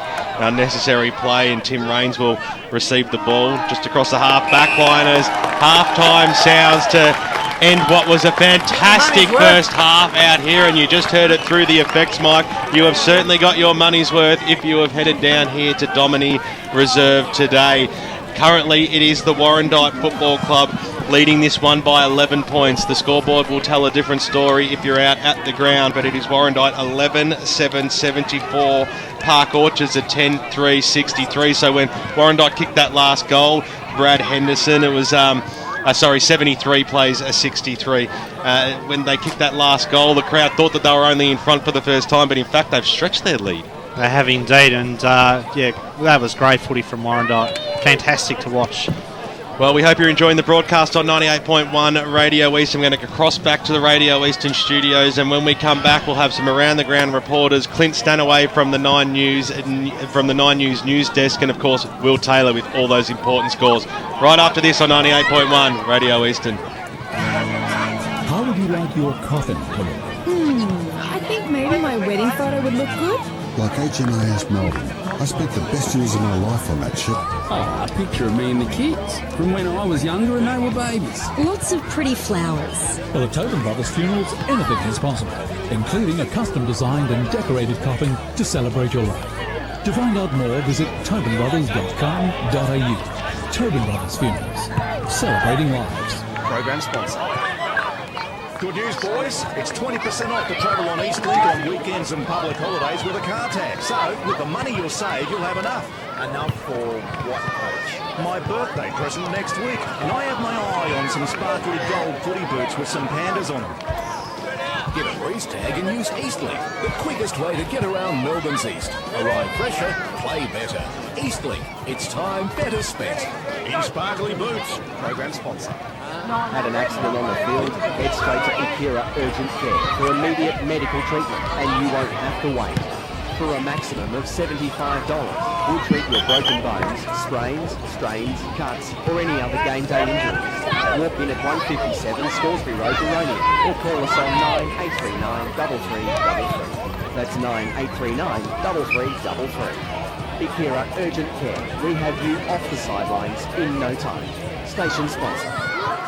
Radio Eastern 98.1. Barry Cox back here in the studio. It's 22 after 3. And very pleasant Melbourne's outer east line currently sitting on 21 degrees. Who would have thought this time of the year that we'd be experiencing such warm temperatures? And we're going for a top day of 22. And Sunday, mostly sunny day and 21. Monday, late shower 21. Tuesday, possible shower 18. And Wednesday, mostly sunny and 20. Now, let's check some AFL scores. And the game this afternoon, just the one. Richmond and Melbourne at the MCG. At half-time, it was Richmond 4-8-32 leading Melbourne 4-5-29. It's currently the 60-minute mark of the third quarter, and Melbourne hit the front. Melbourne are 8-5-53 leading Richmond 6-11-46. Major goal kickers for the D's. Tyson 2, 1 each to Dawes and Jones. Making possession getters for Melbourne. Jones 19, N Jones that is. N Jones also up there with 17 and Tyson 17. And for the Tigers, Jackson 19, Martin 19 and Hutchins 17. And as I speak, Richmond just scored. Their score now is Richmond, Melbourne 8-5-53 leading Richmond 6-12-48. Now the twilight game, the 20-5 game this afternoon. As I said, at 20-5. Now stick around because coming up after this short break, we'll have the Pie Shed halftime show right here on EFL Gameday. For all things EFL, The Huddle. Good evening, Eastern Football League lovers. One of the punishments is you've got to get spayed in the Friday night before a game. Oh, nice. Wash all the jumpers. And of course, he is Glenn Archer, and welcome to the program tonight. G'day, Glenn. G'day, guys. How you going? If it was up to Dino, he's winning the league BNF, our BNF. How much longer we've got to see Stewie Wine going around in the Eastern Football League? Probably about 1 quarter. 6 p.m. every Wednesday on 98.1 Radio Eastern. Own a smartphone and love the Eastern Football League? Then the EFL mobile web app is a must for you. Go to m.efl.org.au to access fixtures, results and ladders for all EFL grades. You can also receive live around-the-ground scores every Saturday afternoon right from the palm of your hand. And contribute to the mighty EFL forum while you're online. Download the EFL mobile web app to go live and local for your footy this season, right from the palm of your hand. For the best EFL rap on radio, don't miss Akira EFL Sunday from 10 till 12 every Sunday morning on 98.1 Radio Eastern. Ben Warren Smith and the team bring you all the final scores, goal kickers, best players and ladders following a big round of EFL footy. The gang also talk to winning coaches, players and special guests to bring you the final scores from all seniors, reserves and under-19s matches. Akira EFL Sunday, going live and local for your footy from 10 every Sunday on 98.1 Radio Eastern. For all the latest news and information on the Eastern Football League, make sure you check out our website, www.efl.org.au. Saturday Game Day continues. Rightio. Here we go. Let's head back and go local for your footy. Yes, welcome back to Domini Reserve, where we are watching a great game of football between Park Orchards and Warrandyte. Park Orchards 10-3-63. The visitors, Warrandyte, the Bloods, they are 11-7-73, so they hold a 10-point lead. The score was adjusted at half-time at the ground. The goal umpires made sure that we have the correct score now, and so it is indeed a 10-point lead to Warrandyte. In that second term, the Bloods kicked 8 goals, 5 in that second quarter for Warrandyte, and Park Orchards just the 1 goal, 1. So they really struggled in that second term. There's no doubt that the cricket net's end of the ground seems to be the scoring end. No particular reason for that, but certainly that's where most of the goals have been kicked this afternoon. It's been a great game of footy today, and the stats, of course, I'm sure tell a bit of a story, and there's no better stats man in the business than, with thanks to Akira Urgent Care, Grant Soupy Campbell. The stats certainly tell the story. All the areas where Park Orchards were dominant in the first quarter, it was a total reversal in the second. Centre clearances in the first quarter was 10-3. Park Orchards way. The centre clearances the second quarter were 8-2 in favour of Warrandyte, and Warrandyte really got on top in the contested possessions, winning at 38-23. They had 44 kicks to 31, and the main stat was inside 50s. 20-9 Park Orchards way in the first quarter. Total turnaround and it became 16-4 Warrandyte's way in that second quarter. Soupy, I'm not sure if you got the goal kickers there for us, but if you could run through those as well to half time. I'll steal the Ray Baird's sheet here. For Warrandyte, we've got Luke Dunn with 3, Kyle Sultana with 2, and singles to Lee Evans, Glenn Archer, Troy Ratcliffe, Josh Barrett, Ross Ansaldi and Mitchell Gaffney, while for Park Orchards, Adam Gamble has 2, and singles to Thomas Feehare, Christian Feehare, Matthew Nicholson, Michael Phillip, Thomas Harley, Joe Halua, Michael Prozanak and Justin Minogue. So certainly a lot of goal kickers out here today. There certainly is. Thank you to Grant Campbell. Thanks to Akira Urgent Care. Wayne Brasher, fascinating first half of football. No doubt a half of 2 very distinct quarters. But how do you see it going from here, given that both sides have had 1 dominant quarter each? Well, it's funny, like you hit it nail right on the head, Brad. It's a tale of 2 halves. It was all Park Orchards the first quarter, all Warrandyte the second quarter. Just have a feeling that the stronger bodies of Warrandyte might start to take over in the second half. But I'm not going to write Park Orchards off yet. They've been undefeated, and the strongest part of their form this season has been their second halves, especially their third quarter. But they're up against a Warrandyte side that would have found some self-belief after that first quarter. They were undisciplined, they were unaccountable in the first order, but when they put their mind to it, and their players, Barrett, Ratcliffe and Seldy and Evans going into the forward line and started to create problems, and the evergreen Luke Dunn, very strong overhead, can take a mark and kick goals, whereas in the Park Orchards, they were doing all those sort of things in the first quarter, but in the second quarter Warrandyte managed to break their team structure down, and by the time they were looking to go forward, they didn't have anyone in their forward line that could take a grab. All set for what we'd call a classic second half out here at Domini Reserve. Both sides dominating a quarter each, and we find ourselves with a 10-point margin to a side who were trailing at quarter time by 8 goals. Absolutely amazing stuff. But as we always do on EFL Gameday at half-time around the eastern suburbs, we cross to the Channel 9 newsroom because Clint Stanaway is there. Good afternoon to you, Clint. And Clint Stanaway, good afternoon to you. Clint, there's a big game happening out at the MCG today, and I believe it's a tight one.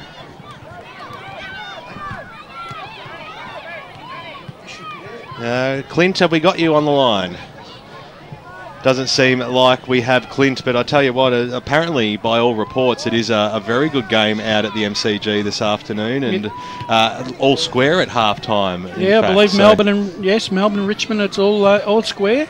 Interesting. You there, BWS? I can tell you currently it's the 23-minute mark of the third quarter, and Melbourne 9-6-60 are leading Richmond 6-14-50. Thank you, Barry. So a 10-point lead to the Melbourne Football Club at half-time, and Well, it's a big day for the Richmond Football Club out there as well, but it's certainly a really big day for everybody who's involved in the Eastern Football League. And Tim Morgan, mate, you've been down there on boundary side right throughout the first half, and it's been a really fiery type of game, hasn't it? It really feels like this local derby does really mean something to the players. There's been a lot of free kicks played.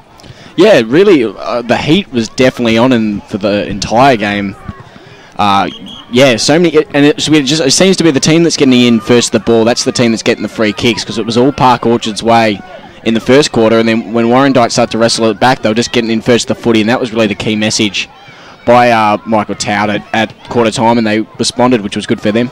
What was the feeling like out there at quarter time amongst the playing group? Because to be able to answer the challenge and trail by so much at quarter time, it takes a lot out of you, confidence wise, and all that sort of stuff to be able to bounce back. I'd like to just know what their body language was like. Were they still staying positive down there at quarter time? Yeah, there wasn't. You know, when you sort of get down early, there can be a lot of finger pointing, and everyone's yelling at everyone, saying, you're not picking up, you're not doing this right. But they just seem to really believe in themselves, and they're sort of like, well, remember what we did last week, let's get back to that. So it was a lot of confidence, a lot of heads up. I think they really believed that they were going to get back in the game, and rightfully so, because they have.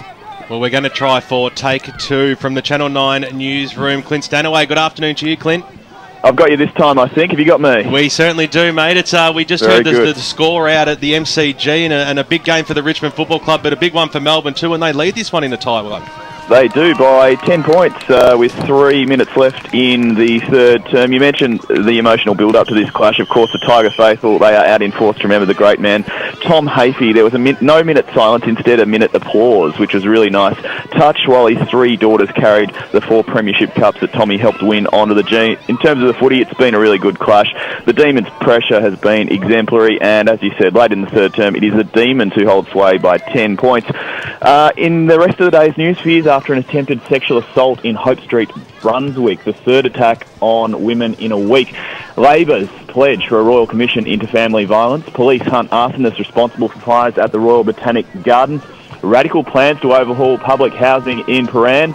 And a red carpet shock on the red carpet at the Cannes Film Festival. And, of course, all the day's sport as Tim Cahill touches down in Australia. The Socceroos building up nicely to the World Cup. That's all coming up in 9 News tonight at 6. And we can't wait to turn it on to Channel 9 and watch it at 6 o'clock. Clint, enjoy the second half of the football out there. I'm sure, being a Melbourne supporter, you'll be certainly hoping the D's get over the line. Absolutely, a nail-biter, and it's good to see the Tiger faithful out as well. It was a really nice scene for Tommy Hafey, but selfishly, I hope the Demons do it. We look forward to seeing all those highlights on Channel 9 News at 6 o'clock. We'll speak to you next week. Thanks, Ben. Thank you very much to Clint Stanaway from the Channel 9 newsroom. Brash? One of the things I just noticed there on Clint, I didn't think the plebs could afford public housing in Paran. I thought that was a well-to-do area of Melbourne. It's definitely a nice area of town to live in, but I tell you what, if if Melbourne can get up, Brad Henderson will be jumping for joy, and Clint Stanaway might go from the 1 dimple to the 2 dimple. He'll be smiling that much. But a man who's always got a smile on his face, a man who works tirelessly all throughout Saturday afternoon, is the man with the curly tips, and I'm not too sure how many he's got right so far, but what are the scores around the grounds, Will Taylor, at halftime? Yeah, not getting too many right, unfortunately, Benny, but let's have a look at Division 4 at the moment. Fentrigalo leading Surrey Park by 31 points. It is Sylvan leading Kilsyth by 28 points, and of course at the moment in the radio game is Warrandyte by 10 points. In Division 3 today, it is Heathmont by 19 over Glen Waverley. Mitcham humiliating Baronia by 25 points. Turner South are leading Ringwood by 19 points. The Basin are putting the dish on Whitehorse Pioneers. They're leading by 52 points. And Upper Fentrigalo has taken the lead over Templestowe by 5 points. In Division 2 today, it's Croydon by 17 points over Doncaster. It's Bayswater by 5 over East Belwood. It is North Ringwood over Doncaster East by 25 points. So Doncaster East a fantastic second quarter. And Mulgrave are leading Mooroolbark by 7. In Division 1 today, it is Montrose by 28 over East Ringwood, Bourne by 25 over Lilydale, Blackburn by 47 over Scoresby, South Croydon by 41 over Knox, Vermont by 26 over Norwood Park. And I just got a progress score from Roval, and Norwood have kicked 9 unanswered goals in the second quarter and lead by 43 points.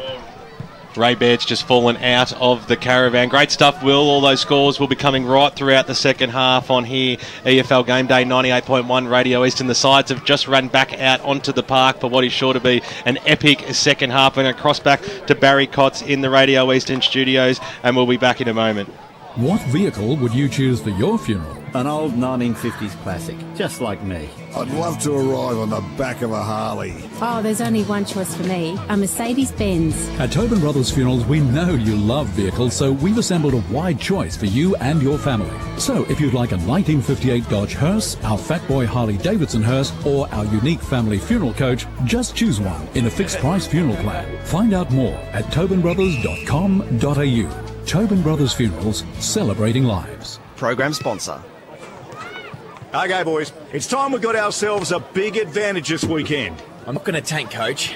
No, who said anything about tanking? It's what you'll save in the tank. I want you all to go out and get a breeze tag. Use Eastlink. You'll be at the ground faster and fresher, and you'll save fuel too. Get a breeze tag and use Eastlink, the quickest way to get around Melbourne's east. Arrive fresher, play better. Eastlink, it's time better spent. Program sponsor. It can be difficult booking an appointment with your GP when you need medical care urgently. But at Akira Urgent Care, Australia's first walk-in medical and emergency clinic, you don't need an appointment and you don't have to wait.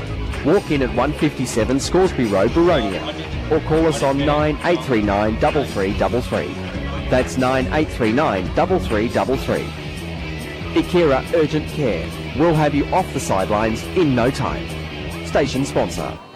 23 to 4, Radio Eastern 98.1. This is EFL Game Day, and we'll be back with the Park Orchards Warrandyte game for the second half in just a moment. Just a very quick score from an exciting game at the MCG this afternoon between Melbourne and Richmond, and of course it's sort of a Tom Hafey celebration match of sorts this afternoon. Well done, Tom. And it's almost three-quarter time, and it's Melbourne 9-6-60, having an 8-point lead over Richmond 6-16-52. Goal kickers for Melbourne: Tyson 2, Dawes 1 and Jones 1, and for the Tigers, Edwards 2, Jackson 1 and Lennon 1. So at three-quarter time, the siren just gone, it's Melbourne leading 9-6-60 to Richmond 6-16-52. For all things EFL, The Huddle. Good evening, Eastern Football League lovers. One of the punishments is you've got to get a spray tan the Friday night before a game. Oh, nice. Wash all the jumpers. And of course, he is Glenn Archer, and welcome to the program tonight. G'day, Glenn. G'day, guys. How you going? If it was up to Dino, he's winning the league DNF, our BNF. How much longer we've got to see Stewie Wine going around in the Eastern Football League? Probably about 1 quarter. 6 p.m. every Wednesday on 98.1 Radio Eastern. For all the latest news and information on the Eastern Football League, make sure you check out our website, www.efl.org.au. EFL Saturday Game Day continues. Let's head back and go local for your footy. Welcome back to Domini Reserve. The third quarter is underway here between Park Orchards and Warrandyte, and of course it is Park Orchards on 10-3-63, Warrandyte 11-7-73. The scoreboard was adjusted at halftime, so we have the correct score at the ground, which we were right. is all important, of course, especially if it gets close in the dying stages. So the umpire to ball it up. No score thus far in the third quarter. It's only just gone about 30 seconds. What does this game bring in the second half? It's hard to predict because the two quarters played so far have been so distinctly different in terms of which team has been in control. But now Norton, a lovely pass onto the chest of Michael Morello. And he certainly had a pretty quiet first half. I think he'd be looking to have a much bigger influence on this game in this second half. The one they call Magic Hands, or just plain Madge for short. Morello's kick, he hangs it out to the left. And a minus score there for Michael Morello. First score of the second half. And that sees Warrandyte move on to 11-8. Park Orchards are on 10-3 on the Bendigo Bank scoreboard.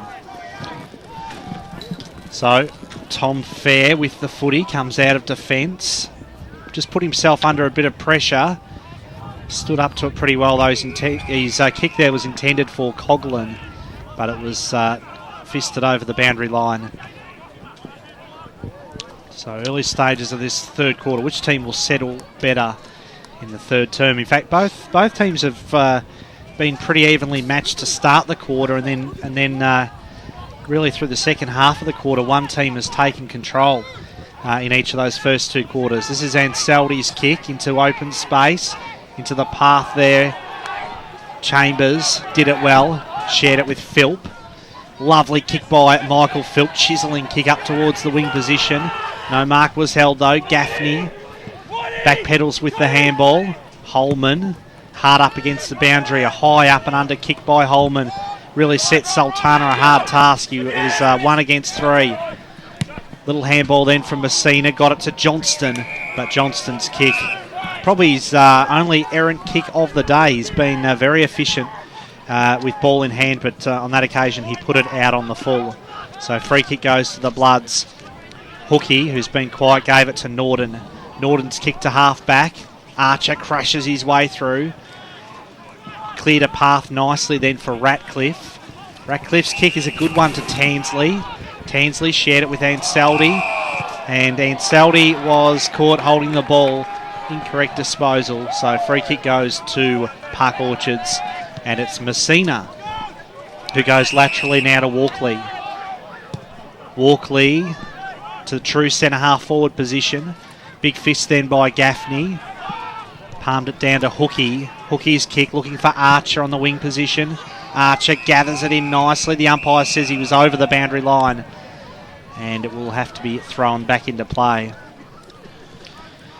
Brash, I just feel that Warrandyte are controlling this quarter as well. They're playing the game on their terms. They're not letting Park Orchards get any run whatsoever.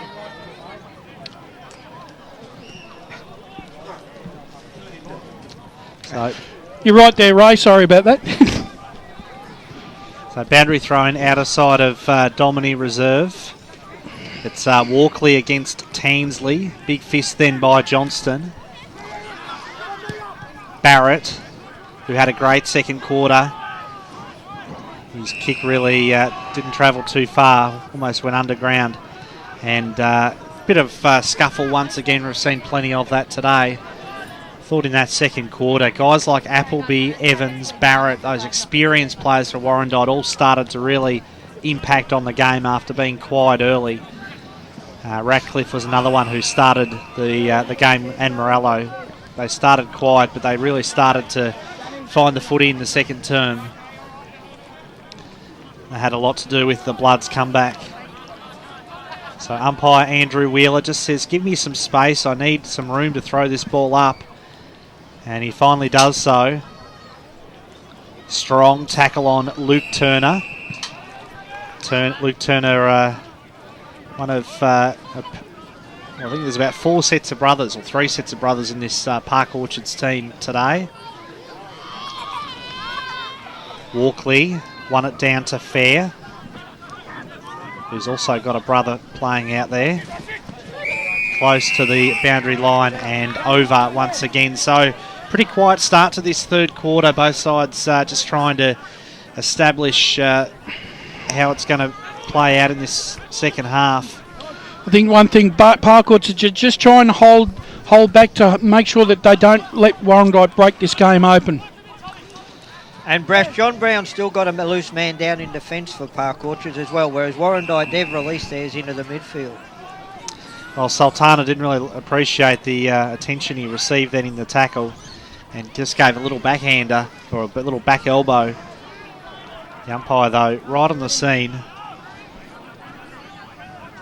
just decided that was all above board. Daly there, all wrapped up once again, and another ball up to take place. Well, after such a fast-paced tempo start to the game, it's certainly slowed down a little bit, but no doubt it'll ignite itself once again very shortly as ball's across the half-forward line, almost there for Warrandyte. They've been screaming for free kicks and they'll win one.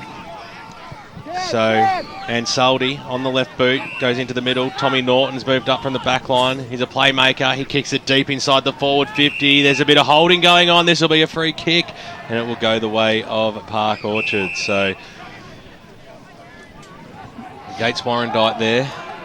Looked a little bit Tiggy Touchwood, but it'll be Chambers who drives the ball out wide. It was a good kick too. Nicholson was there, so too was Christian Fair, who got fouled upon, and he'll receive the free kick right in front of the members' Can Hill. So everyone enjoying their day out here today. 6.5 minutes gone here in the third term. 2 goals is the margin as the ball drives up towards the forward line now. Knocked away there by Harris. He wanted the boundary line but didn't get it. Lorenzo came in to lend some support. Going after the football, or going nearly after the man, there was Adam Gamble to lay a little bit of a hip and shoulder, and over the boundary line it goes. You enjoyed that one, Brad? I was just thinking, he never looked at the football. he just wanted to get body on body. That was what he was going for. So right in front of us here on the broadcast position, front spot there was Holloway at the fall of the ball. He was almost trapped upon. Coleman tried to get the handball over, but good pressure there by Tom Fair, the skipper. Over the boundary line it goes again. Brash, you feel that with all these stoppages, it's certainly playing into Warrandyte's hands. It certainly is, Ray.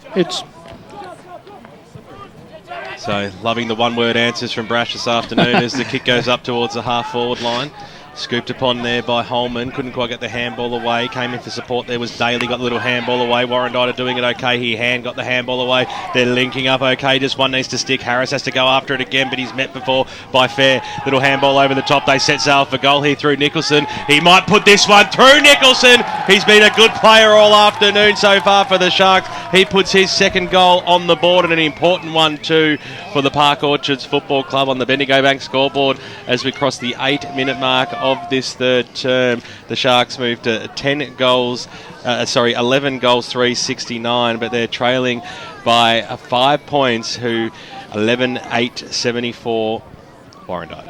I think it was really important there, Ray, for Park Orchards to score first, just so that they could get some confidence and run back into this side. Yeah, it took a while to get their second goal for their first goal for the quarter, but yeah, they're certainly they're still in it.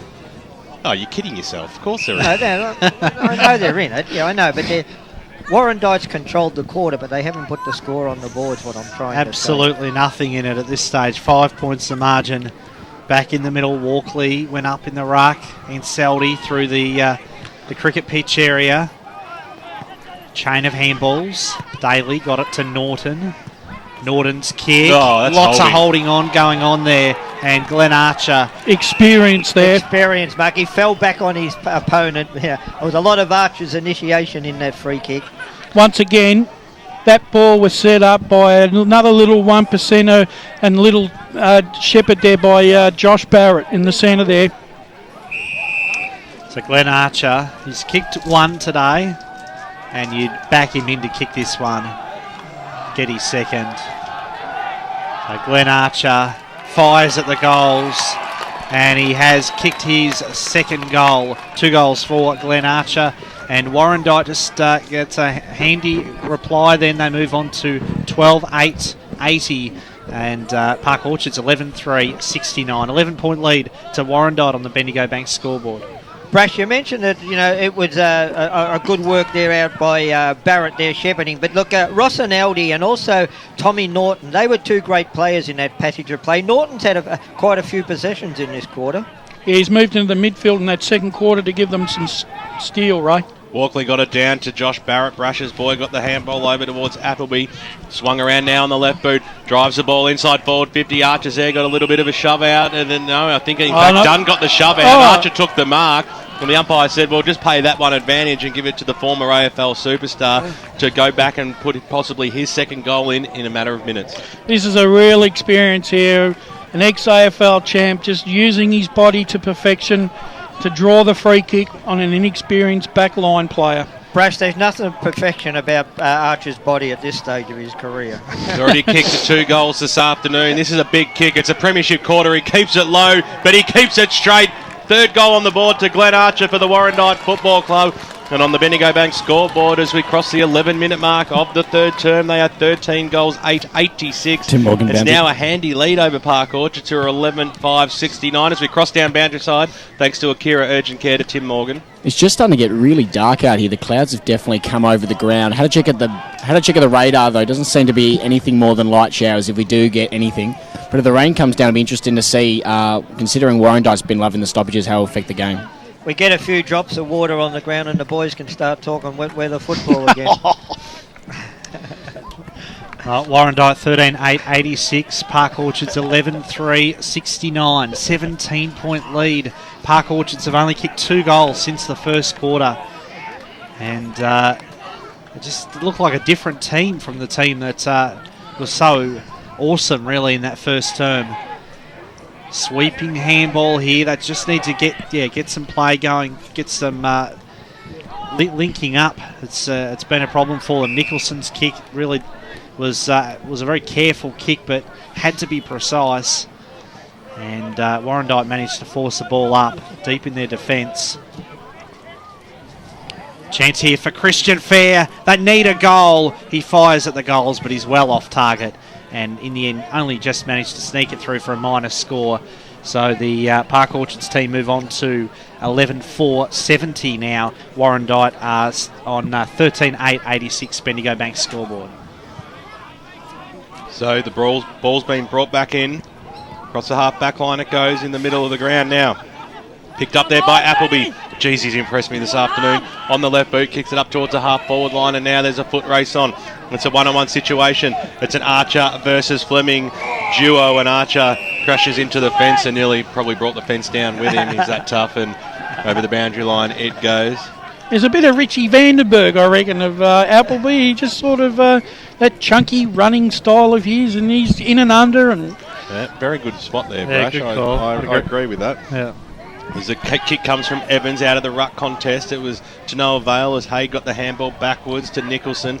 Broker Tackle got the handball away. Bouncing football out towards the wing position. Hayde has to go in after it again. He's wrapped up very nicely in a tackle by Lee Evans. Brought to ground and will have a bounce, true centre wing position. Ray, since Evans has gone to the forward line for Warrandyte, that's really changed the complexion of this game. It certainly has, and it's also put a lot... It's given David Hand a lot more of the ruck work. Specky by Holloway in the ruck contest overhand, and geez, he got a fair old rise as well. Certainly a bit of entertainment for the crowd. It was on the right side, on the right spot on it. For giggles in the background. Got a rise out of Bruce. As once again he goes up. Holloway got the knockdown that time, straight into the arms there of Van Saldy. He was wrapped up in a tackle. The umpire's going to ping him. He tried to barge his way through the pack, so some might say he was stiff. I think it was a good call then by the umpire as Park Orchards. Once again, breakaway kick goes up towards the half forward line. They need a bit of luck, don't they? Nicholson put his body on the line and earned the free kick. So Nicholson, he might actually be able to kick it from here. I'm almost going to back him in from here. He's already kicked 1 goal for the afternoon. And he'll have a shot. It's a right side for a left footer. He's kicked 2 goals, has he, Ray? Yep. So this is for goal number 3. On the right boot, I should say, as he comes in now. Started to ride it, never looked like it was going through. Distance certainly wasn't a problem. It is the goal-kicking end of the ground today. It's where all the action's been. 15 minutes gone now in this third quarter, and Park Orchards move on to 11 goals, 670. They're trailing by 16 points. Warrandyte 13-8-86. Thumping kick in. Big high one to a big pack of players. Holloway was there with the fist. Quick kick by Christian Fair. His kick was smothered. A lot of players around this footy, close to the interchange area for Warrandyte. And their coach, Michael Tout, he's just keeping a watching brief over the action, which is just metres away from him at this stage. In fact, he just had a word then to one of the Park Orchards players. One of the opposition, that is. So boundary throw in front of that Warrandyte dugout. Chance here for Burgoyne. Takes possession now. Burgoyne's kick. It is getting very dark. Our Akira boundary riders right on the money there. It's getting quite hard to see the players on that other side of the ground. After it was very nice weather earlier in the day. Oh, it's still pretty nice out here, Brad. It's warm. It's definitely not cold, but it is getting looks quite comfortable, the old Brash. 15-point lead at this stage to Warrandyte. 86 plays, 71 as Philp bursts clear for the Sharks. Philp's kick to the true centre half forward position was intended for Tom Harley. couldn't quite take the mark. Holman shovels the ball out. And Holman's still down behind the play, feeling the effects of that strong tackle. I think he might have got winded. There's a player there, Johnston, also very slow to get up for Park Orchards. Looks a bit dazed. Coughlin, handball to Minogue, who's really just played a bit of a cameo role this afternoon, Justin Minogue. Warrandyte has certainly shut down Park Orchards around the stoppages. They're just, every time the Park Orchards player get it, they just get smothered by 2 or 3 Warrandyte players. As well as their run as well, Ray. Yeah, that went in the first quarter, Brash. So still a 15-point lead to Warrandyte. 17 minutes gone in this third quarter, the premiership quarter. Heaps of players around this footy. Strong tackle then by Coughlin. Grant Campbell, thanks to Choose Tap Match Stats. Hitouts this quarter, 16-7 in favour of Park Orchards. The clearances 10-9 though in favour of Warrandyte. Walkley went up in the ruck, got it down to Minogue, but standing in the front position then was White, just filled the hole nicely. Andrew White's kick to the outer side. It's Chrome against Burgoyne. Big height disparity there, but Burgoyne, the smaller man, did really well. And gains, well, I was going to say gained some meterage for his side, but he put it out on the full, in fact. So free kick will go to the Sharks with Aaron Chambers, and now a 25-metre penalty as well against the Bloods. So one of our boundary riders may know what that infringement was for. Tim Cotton boundary. Tim Cotton, yeah. Just a bit of lip to the umpire, boys. Gee, just needless. That's really silly stuff. Just unnecessary as Norton kicked it to Evans. Chambers with the handball. Went around the boundary, over the boundary line now, and a throw-in just around from our Akira Urgent Care boundary riders. Doing some sharp work there. The two Tims. I'm sure you remember, Ben, when you first started getting called Ben Waterworth a lot. Still do. Still happens occasionally. As Jack Pre-Lorenzo from half-back. His kick was ill-directed, was taken by Nicholson. Nicholson's kick to Johnston. Sweeping handball by Johnston, really well done. sold Coughlin under pressure, but he did really well. Got it to Prosenac, and Prosenac fires at the goals, but he's off target. And there's a bit going on once again behind the play between Chimington and Minogue there. Chimington not appreciating the way that Minogue dumped Prosenac after his kick. It's flying the flag, which is always good to see for your teammate. So 14 points is the margin. Warrandyte start their approach again, and Saldi was the flyer there at the fall of the ball. It was nicely picked up there by Appleby, got the handball away. They've mucked around with it a little bit here. Warrandyte on the wing position, picked up by Coughlin, put his teammate in at Luke Turner under a lot of pressure. Ball scoots out now. Here's Ratcliffe on the left boot for Warrandyte, bouncing footballs, a 3-on-1 situation. Morello got the little handball away, went into no man's land. Harley eventually for Park Orchard slams it on his boot, goes out towards the Walkley direction. Fly there by Evans, bangs it on his boot, top of the goal square, 2-on-2 situation. Morello was a big flyer at the fall of the ball, snap around the body by Pre-Lorenzo. He should have put that one through. On the left it goes, and through for one behind. So the Bendigo Bank scoreboard as we cross time on, in this third term, the premiership quarter. It is Warrandyte 13 goals, 9-87, leading by 15 points. Park Orchards 11-6-72. What a great mark by the big man Lee Evans there when the ball came out of defence area, and he hit the ground running, which is good to see from a big fella. Gee, terrible kicking. It's gone out on the full, and he'd love to have that one over again. I think it was Turner, Luke Turner, who put it out on the full. So free kick goes to Sultana for Warrandyte. Difficult shot, of course, right on the boundary. Looks pretty good. I think he's stuck at home. He's not sure. The umpire said it's gone over the post. So Kyle Sultana, he has kicked 2 goals today, and he was perilously close to kicking his third on that occasion. Warrandyte now move on to 13 goals, 10. Park Orchards 11-6-72, Bendigo Bank scoreboard.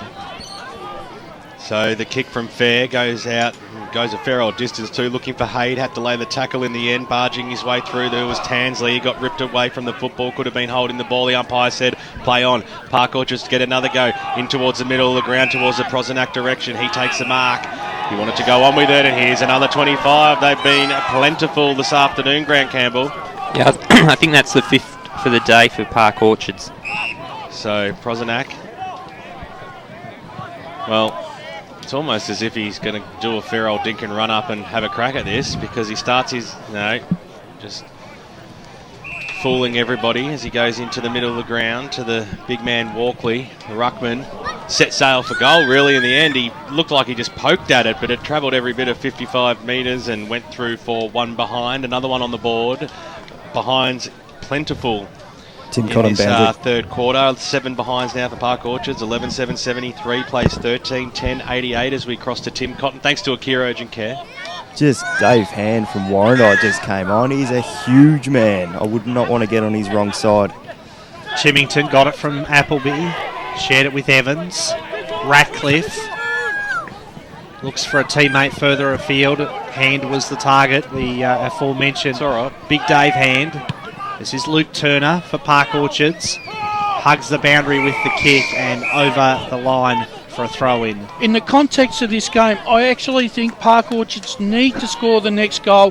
Warrandite have completely taken the run out of their game and are completely controlling the tempo of this game. And they lead by 15 points as we speak. 22 coming up to 23 minutes gone in this third quarter. Appleby shoveled it out to Barrett. Hyde for Park Orchards tumbles it forward. Harley, who's been pretty quiet since that first quarter. Tim Hookey for Warrandite. Goes for a run, has a couple of bounces and then drives it up towards the wing. That's what he does so well, Tim Hookey. Just gives so much drive for the Bloods. Probably hasn't had a huge day today, but has had a great season and he's starting to come into it now. Pre-Lorenzo's handball. Paddles it further afield. Well played then by Turner. Got it on to Prosenak. Tom Fair beats a couple of would-be tacklers. Spears the kick in. Kept it very low for Holloway, who went to ground just at the crucial moment. This is Gamble to Philp. We know he can kick a long goal, Michael Philp. He loads up for goal. And that is a great goal for Park Orchards. One they so desperately needed. Michael Philp kicks his second of the day. And Park Orchards, they bring the deficit back to 9 points. That was an important goal there for the momentum of the Park Orchards Football Club, Ray. They've been outplayed in this the last couple of quarters, even though the scoreboard only leaves it 9 points, but Warrandite just seem like they're in control of the game. Warrandite have controlled the quarter, Brash, for sure, but they just can't shake off the Park Orchards. Every time the Park Orchards have to, they just keep that goal just to keep in touch. Well, hope you're enjoying the broadcast today on 98.1 Radio Eastern at at half-time in Division 4. It was Forest Hill by 48 points over Coldstream, 28-point lead by Sylvan over Kilsyth, and 31-point lead by Ferntree Gully over Surrey Park as the ball goes up towards the fair direction. This is Tom, sold some candy, then kicked it inside forward, 50, getting down low, couldn't quite pull down the mark, but scooping on it nicely there, Bahaja, can he put it through? Made the goal umpire work very hard for that one, and that could have really lifted the crowd, lifted the side out here at Dominie Reserve, and on the Bendigo Bank scoreboard, that's their 8th behind. They moved to 12 goals, 80. It's an 8-point ball game. Warrandite 13-10-88. So strong mark taken then by Tansley at half-back. Shares it with Daly. Archer made to work hard for that one, did it well, stood up in the tackle. Ball now again with Jacob Daly, the former Whitehorse pioneer, who's getting heavily involved in this passage of play. Three-quarter time in Division 3. Heathmont by 19 over Glen Waverley. Mitcham by 25 over Baronia. 19-point lead by Wanturna South over Ringwood. Heavy lead of 52 points. The Basin over Whitehorse. And it's three-quarter time at Upper Ferntree Gully, Templestowe. And it's Tempe by 10 points. And it's 8 points the margin here at Dominie Reserve as the ball went through the hands of Tansley. Tom Fair's handball was effective. Bahaja got involved. Knocked it further afield. Norden there applies a strong tackle. Division 2 as you go local for your football. Mulgrave lead by 7 points over Mooroolbark. Bayswater in a tight one by 5 over East Burwood. 25-point lead by North Ringwood over Donny East. And Croydon by 17 over Doncaster. Luke Turner gave it to Tom Fair once again. Christian, his brother, was the target. Christian Fair. Bahaja Got it to Prosenac. Fair once more to Harley. Tom Harley well tackled. Warrandyte defence, they surge over the footy. Jacob Daly now got it to Pre-Lorenzo. Jack Pre-Lorenzo from true centre-half back position. Kicks forward where he had a couple of teammates on. Evans was the target. They teamed together well, though, out of defence. Andrew Harley. Great kick to Mahaja. Must be a 25-metre penalty. Got to be a 25. And it is, and that's against Glenn Archer. So the second 25-metre penalty that the shin boner of the century has conceded today, Soupy. Tim Morgan boundary. At least he made him earn it. Inside 50s, 15-8 this quarter now in favour of Park Orchards, and great tackling pressure from both sides, with both teams having 18 effective tackles. It was certainly made to earn it, no question about that, Brash. Jake Bahaja hasn't kicked a goal today, had a chance a couple of minutes ago. This kick looks better, and he has kicked the goal. So Park Orchards continuing to prove that the cricket net's end of the ground is the scoring end, and they move on to 13 goals, 8-86. Warrandyte 13, 10, 88. 2 points the margin, Bendigo Bank's scoreboard. Michael Tower to be disappointed that he's let Park Orchards in with 2 goals here late in the quarter, because they've controlled the quarter completely.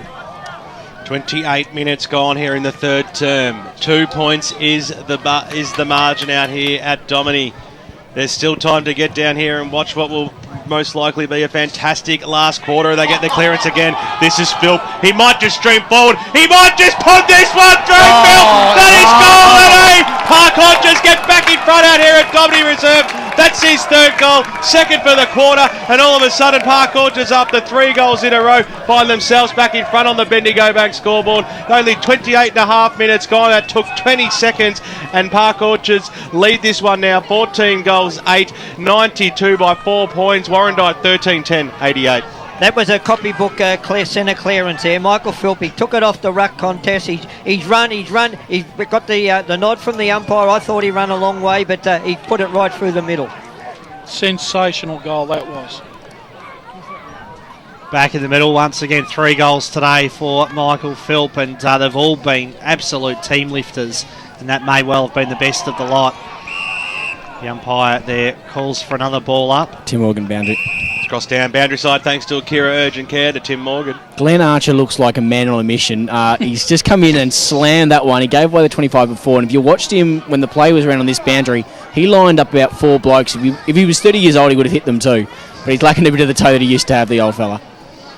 Yeah, well, he won't be wanting to give any more free kicks away, because it's certainly not what Michael Tout will be wanting. It's fair enough to put your body on the line, but we don't want to see necessary free kicks being given away. Tim Raines, though, is hit the deck in the middle of the park, so we'll make sure Tim Cotton boundary. Our boundary riders are on top of that as we cross back down to them. Tim Cotton. Yeah, just got the stretch out here, boys, so it doesn't That look good. No.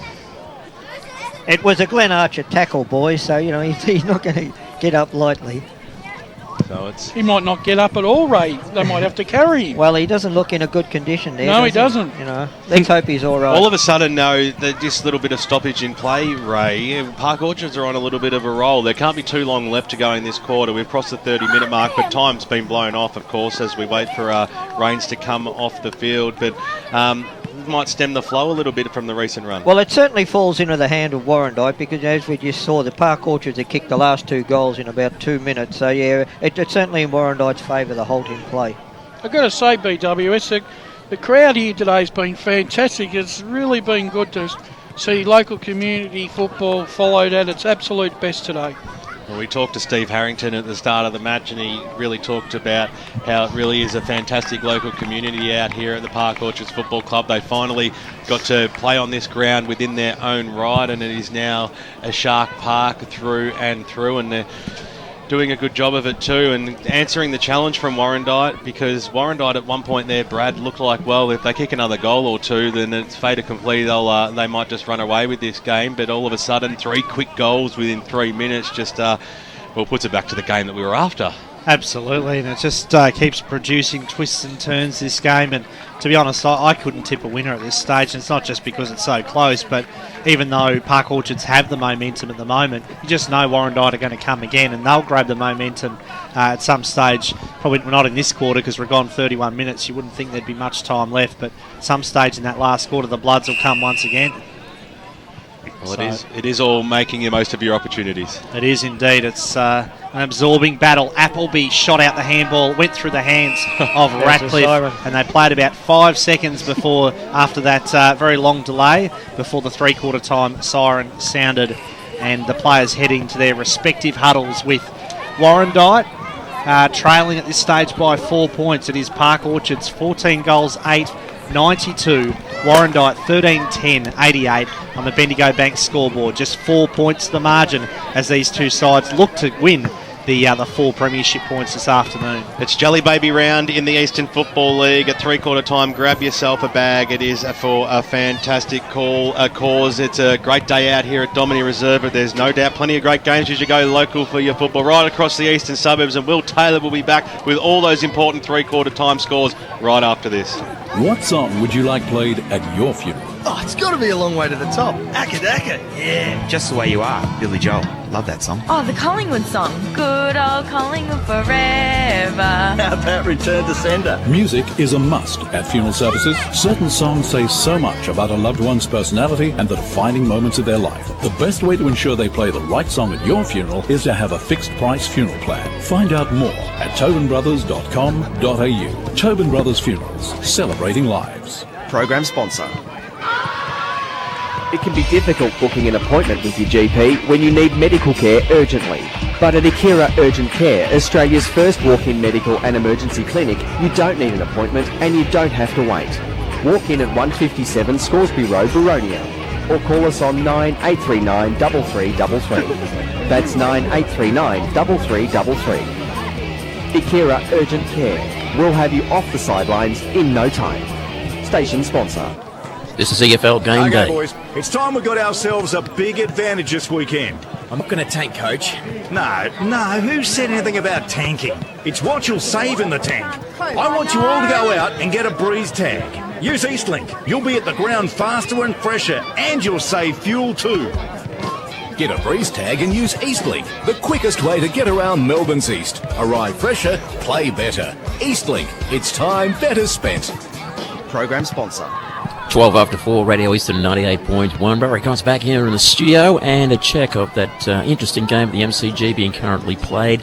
It's the 28-minute mark of the last quarter, and it's Melbourne 14-7-91 leading Richmond 9-20-74. So some bad kicking by Richmond. Major goal kickers for the Demons. Watts has 3, Pedersen 2, and Tyson 2, and for Richmond, Edwards 2, Lennon 2 and Cochin 1. So Melbourne looks like they're going to win this one. Currently Melbourne at the 28-minute mark, 14-7-91, leading Richmond 9-20-74. Back for the last quarter of EFL Game Day. Park Orchard and Warrandyte right after this.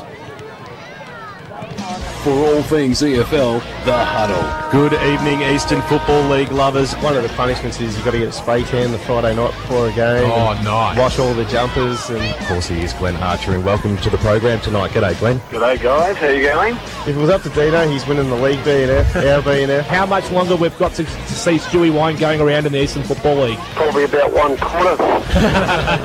6 p.m. every Wednesday on 98.1 Radio Eastern. For the best EFL rap on radio, don't miss Akira EFL Sunday from 10 till 12 every Sunday morning on 98.1 Radio Eastern. Ben Warren Smith and the team bring you all the final scores, goal kickers, best players and ladders following a big round of EFL footy. The gang also talk to winning coaches, players and special guests to bring you the final scores from all seniors, reserves and under-19s matches. Akira EFL Sunday, going live and local for your footy from 10 every Sunday on 98.1 Radio Eastern. EFL Saturday Game Day continues. Let's head back and go local for your footy.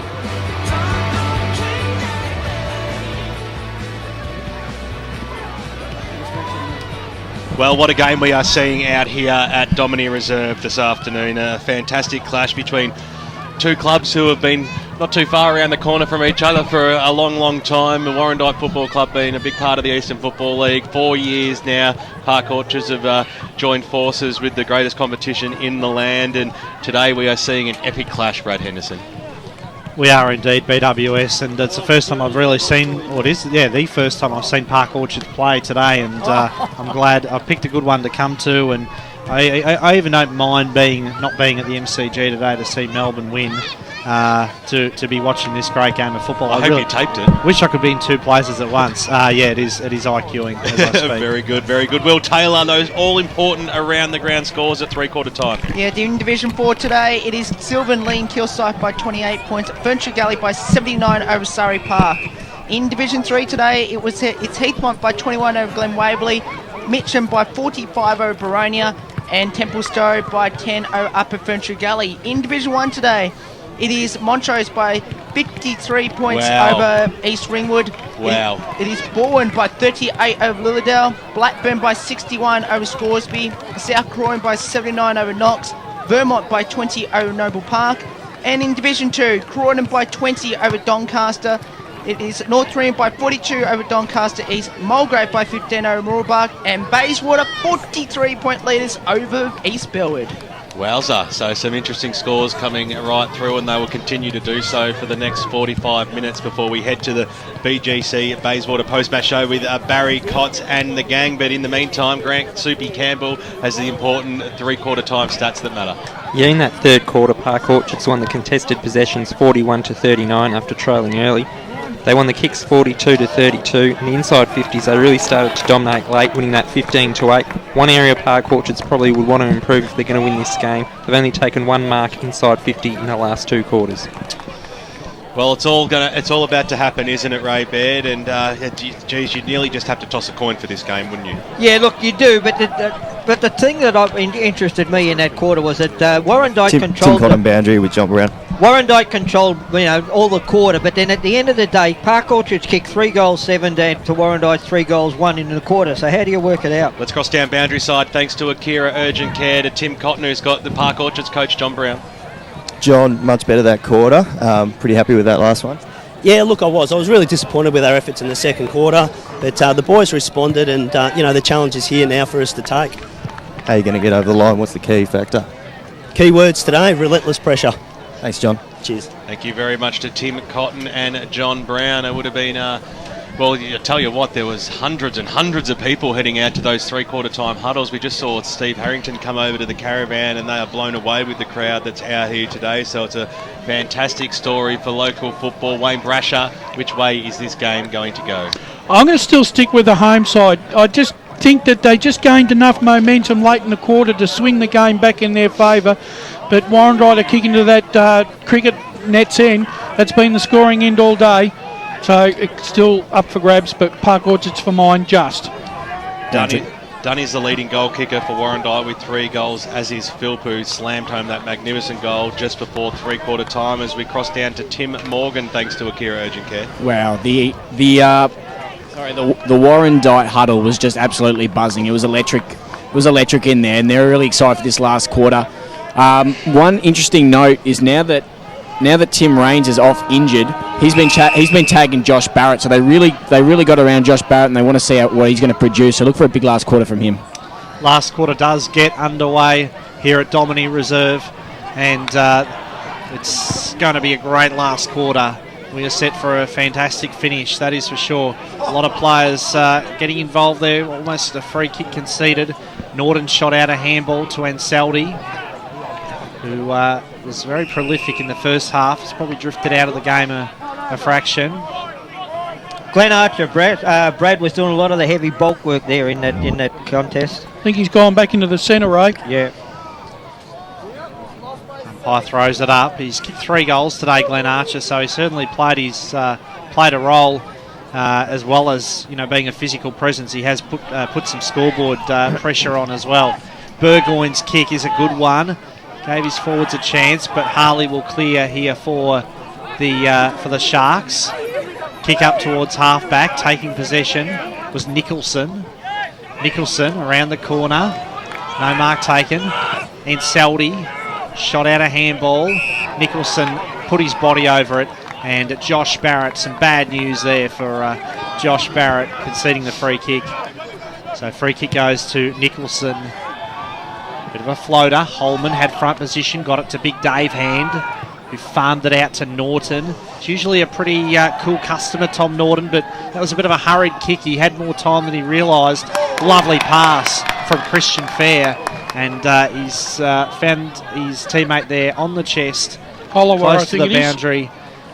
Looks like Hollower, Brad. Thanks, Brash. How important, Brad, is this first goal for the quarter? It's huge.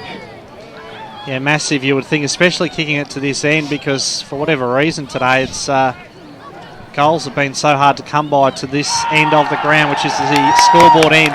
It's a great kick, though. Looks good off the boot. The goal umpire says, yes, indeed, that one snuck through, and the goal is indeed kicked by Joel Holloway. He gets his second of the day. Just the start Park Orchards wanted to this final quarter. Ray, that was an important goal there for Park Orchards just to start the last quarter. John Brown's just used the challenge to them.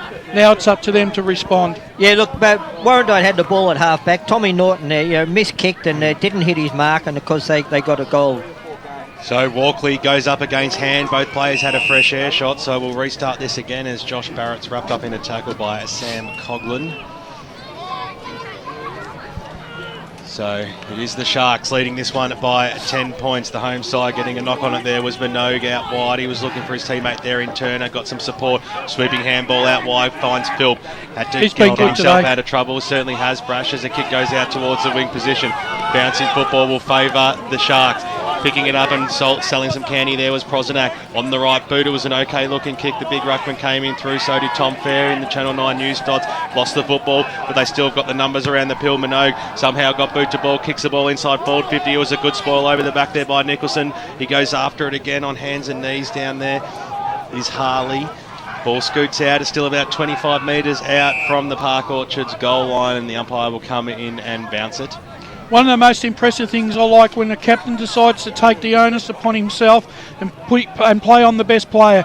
Coughlin has gone to Josh Barrett to nullify his influence. So Warrandyte trying to get the handball out. It was a nice little hold up there by Fair on Norton, and he'll scoop it back in. The two captains go at it and we'll have a bounce. Still about 30 metres out from the Park Orchards goals, and the goal kicking end has mostly been down Warrandyte's end for the afternoon. So can the game change as a handball goes to Norton? He might go backwards to go forwards here. He had a lot of time, turned himself out of a telephone box and got the handball out wide. Here they go now. Here's Burgoyne on the right boot up towards Magic Hands Morello, and it was a one-bite grab. 60 metres out from goal. He'll kick it towards the Dunn direction. He might fly over the back there. The ball sits in front of him. Evans got a handle on it too. Evans goes after it again, but a great bit of defensive play there by Chambers to keep the ball alive. And now they link up nicely through Johnston out towards the wing position. Player by himself out there is Nicholson, or thereabouts. Sold a little bit of candy, got around his player on the mark, and then drove the ball up towards the Harley direction. That is an absolute brilliant kick up towards the half-forward line, and it'll be Park Orchards to have another shot on goal. Brash, bad signs for Warrandyte there, because Park Orchard seem to have got their run back into their game. You're right there, Ray. They're responding. They want this game, and you can tell. So Harley, who kicked a goal early in the game, this is an important one for the gun full forward. He'll kick from inside the centre square. Distance isn't a problem. Will the accuracy be there as well? Just touched on the line and pushed through for a minor score on the Bendigo Bank scoreboard. Park Orchards moved to 14 goals, 993, leading Warrandyte 13-8-88. 13-10-88 for the Bloods as Holman brings the ball back in to the outer side of Domini Reserve. That's a good strong mark by Big Sam Tansley. He's a man, Mountain Tansley. Yeah, him and Dave Hand, a massive ruck combination that Warrandyte have at their disposal. This is promising. Appleby races in, and he's dangerous in that situation, but on this occasion he just got yanked as he kicked the ball, which certainly affected the kick, and in the end he snuck it home for a minor score. So Warrandyte 13-11-89 now. Park Orchards 15-9-99 on the Bendigo Bank scoreboard. So back out to a 10-point ball game. 6 minutes gone here in the final term. Feels like the game's been close all day, but really it was game played in 2 quarters early on in the piece as the kick goes out wide and the mark has been taken by Prozenak. Go back inboard to Matty Fleming. Takes it at the last line of defence. Philp is all by himself if he wants to take the short option. Almost went there. Doubled back and went for the longer one out of that danger zone as a little push has been given away there by Ratcliffe. So Park Orchards will once again get a chance to reload from across the half back line. A little bit indecisive, so they'll go back. So they're switching the play here. Philp will eventually get the football, and they have created the loose player here. They just need to keep the ball moving as the kick goes up towards the wing position now. Not too sure who that was intended for. Bouncing football over the line it goes. True centre wing position out here, members side. Ray, I don't think the tempo footy really suits Park Orchard's style of game. I think they should be trying to run Warrandyte around a bit more. Oh, most definitely, Brash. They did it in the first quarter and got results. Prozenak took it in and got a little handball away. Hay got boot to ball somehow, kick into the middle of the ground. Mark. It was a good mark. The free kick was going to be played anyway. Brasher, Nicholson gets a handball off there to Fair. Fair inside forward 50. It's a good looking kick at the back of the pack. Couldn't quite pull it down there. Was Hollower. Harley's in there as well. They good forward pressure there by the Park Orchards forwards. They eventually hold the ball in and will have a bounce about 40 metres out from goal. And well done by Hollower there. 3 Warrandyte blokes threatening to run the ball out of the back line. He made a stoppage out of that. Throws it down Fair. Slung the head back. The umpire said it was certainly fair. Messina was in there to lend support, and no effort, they say, for the captain to get rid of it, and the recipient of the free kick will be Tom Appleby for Warrandyte. And he'll head out to the far side of the ground. Appleby's high up and under kick to the wing position. Massive pack of players camped under it. Knocked over there to Ratcliffe. Ball spills clear. Burgoyne shoveled it out. Got it to Barrett. Josh Barrett tumbles the ball forward. Archer the target. Archer kept his feet well. Wheels around. And flies at the goals. And it was just off target. Would have been an absolute team lifter for Warrandyte. 13-12-90 now to 15-9-99. So the Bloods just peppering the goals at the moment. Archer has kicked 3 goals today.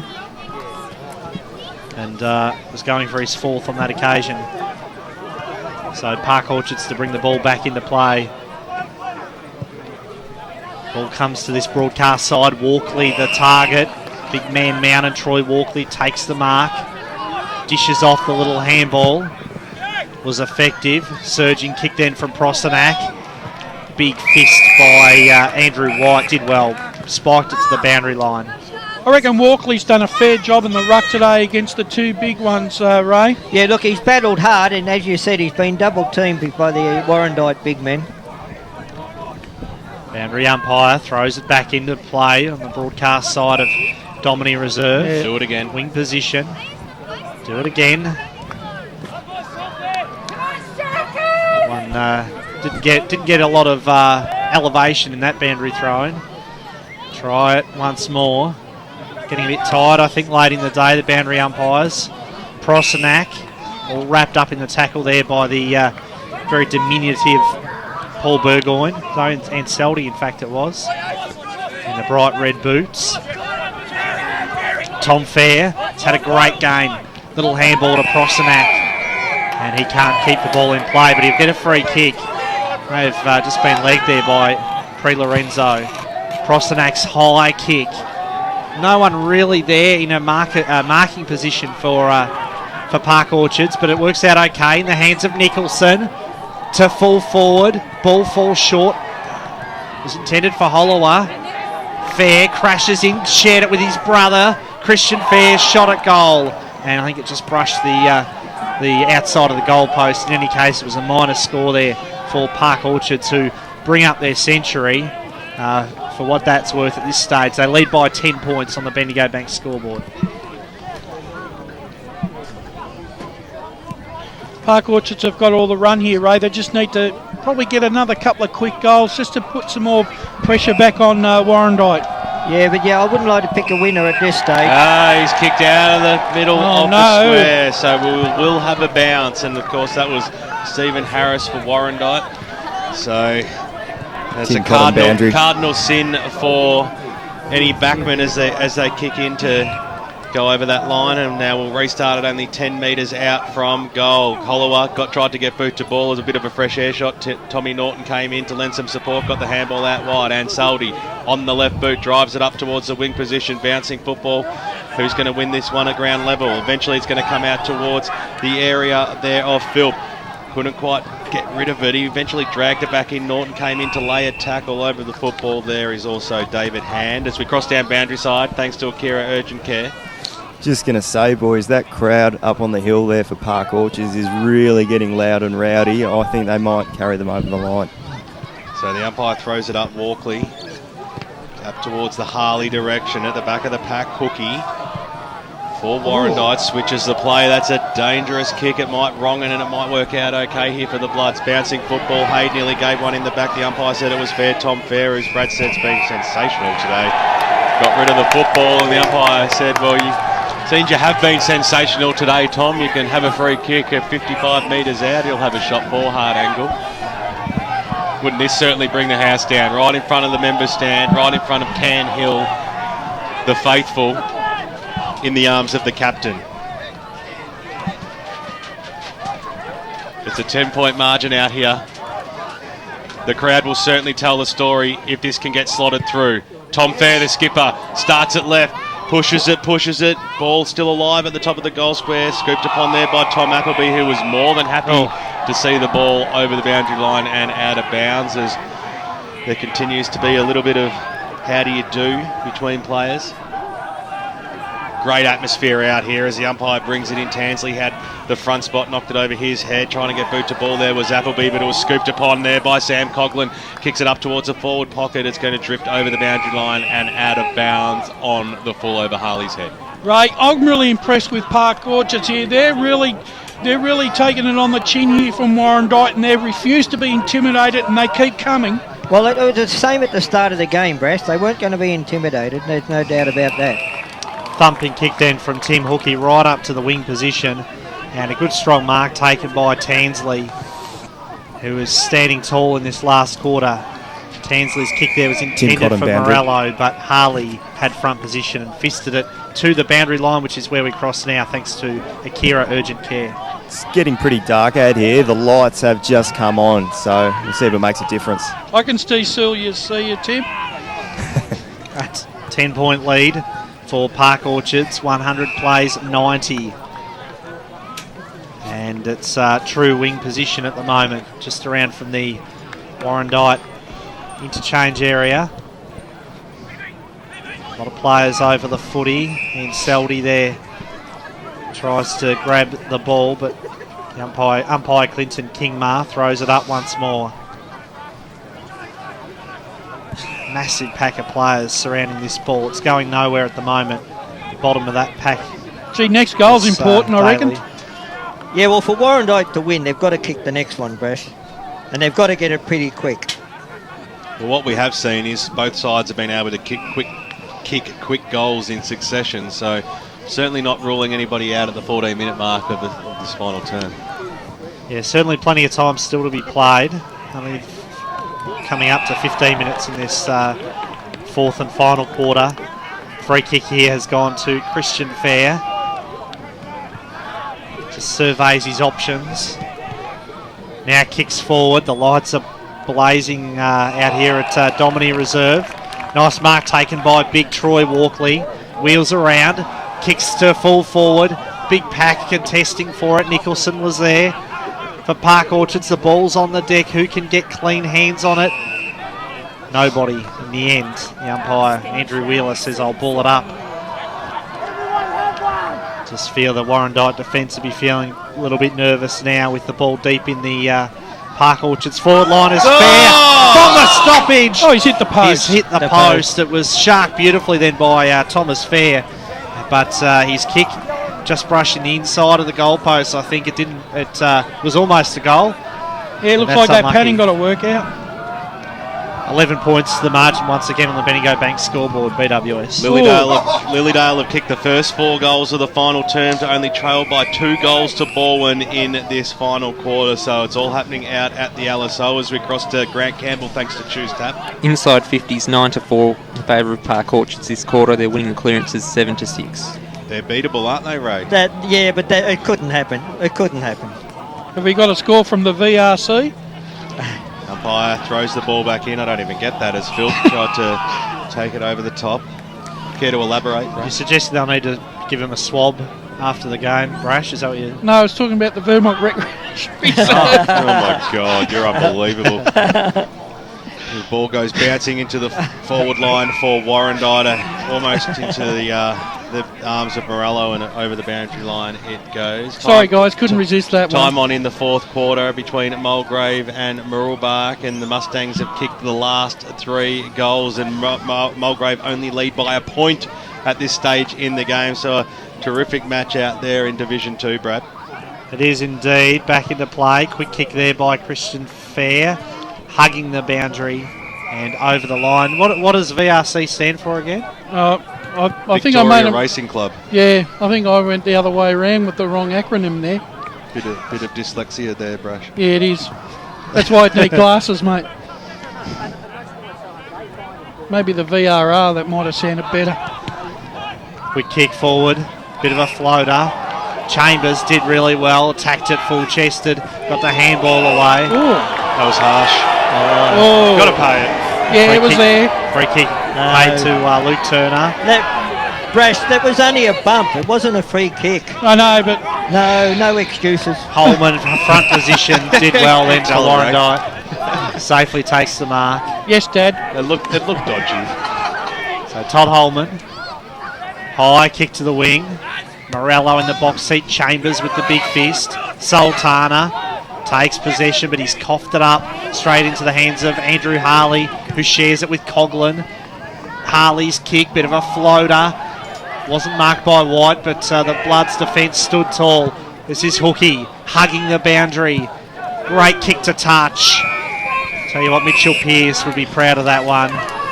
Have to say, Ray, I reckon Coughlin, the captain of Park Orchards, led from the front. He's done a magnificent job on cutting Barrett's influence of the game in this last quarter. Yeah, Barrett seemed to have run out of puff at the moment. Yeah, great effort. Tom Fair's the captain of Park Orchards.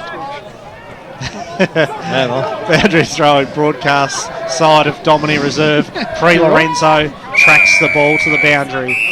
Yeah, Coughlin's a vice captain. I should have known that. Well, Tom leaders, both of them, they are. We just want some goals. We want some excitement to come in this final term. It's almost time on here. 19 minutes gone, and it's across the half-forward line for Warrandyte. It's absorbing stuff without sort of being the thrill a minute, I guess, of the first 3 quarters, where it's just that engaging arm wrestle at the moment. Yep. And the free kick has gone the way of Walkley. Holloway, I should say. So Holloway's handball. Got it to his teammate then in Johnston. Thumping kick by Phil. Good mark taken by Minogue. Justin Minogue doesn't waste any time. Lovely pass to Coughlin. And there's a bit of experience shown by Justin Minogue. He didn't panic, summed up the situation, saw Coughlin on his own. And now Sam Coughlin has a chance to kick what really he should kick. You would back him in from here. Slight angle. Distance not a problem, you wouldn't think. So Sam Coughlin got very close to the man on the mark, puts it way out to the right, and it doesn't score, so that's disappointing. Disappointing finish there from Sam Coughlin, as Park Orchards lead 15-11, 101 to Warrandyte 13-12, 90 on the Bendigo Bank scoreboard. Into time on in the final quarter here at Domini Reserve. It's a hotly contested footy, this one. Players hunt after the ball, but nobody can take clean possession. Grant Campbell, thanks to Choose Tap Match Stats. Free kick count this last quarter, 7-1 in favour of Park Orchards, so certainly the home ground support may be helping them today. Umpire throws it in straight over the top of Tansley's head. Kick goes in towards the Harley direction. He had the front spot. He had two players to beat. He was the first to meet it on ground level as well. Had some running support come in by Johnston, and he'll hand the ball back to the umpire about 25 metres out from goal. Ray, with only a few minutes to go, Park Orchards, if they win the game, will be real satisfied with this win. They'd be satisfied with the win, but I don't think they'd be satisfied with the way they've gone about it, particularly in the second and the third quarters. I mean, they jumped out to a huge lead at quarter time, Brest. They should have won the game, even if they the game was there. They've won it in that first quarter, but then they've thrown it away.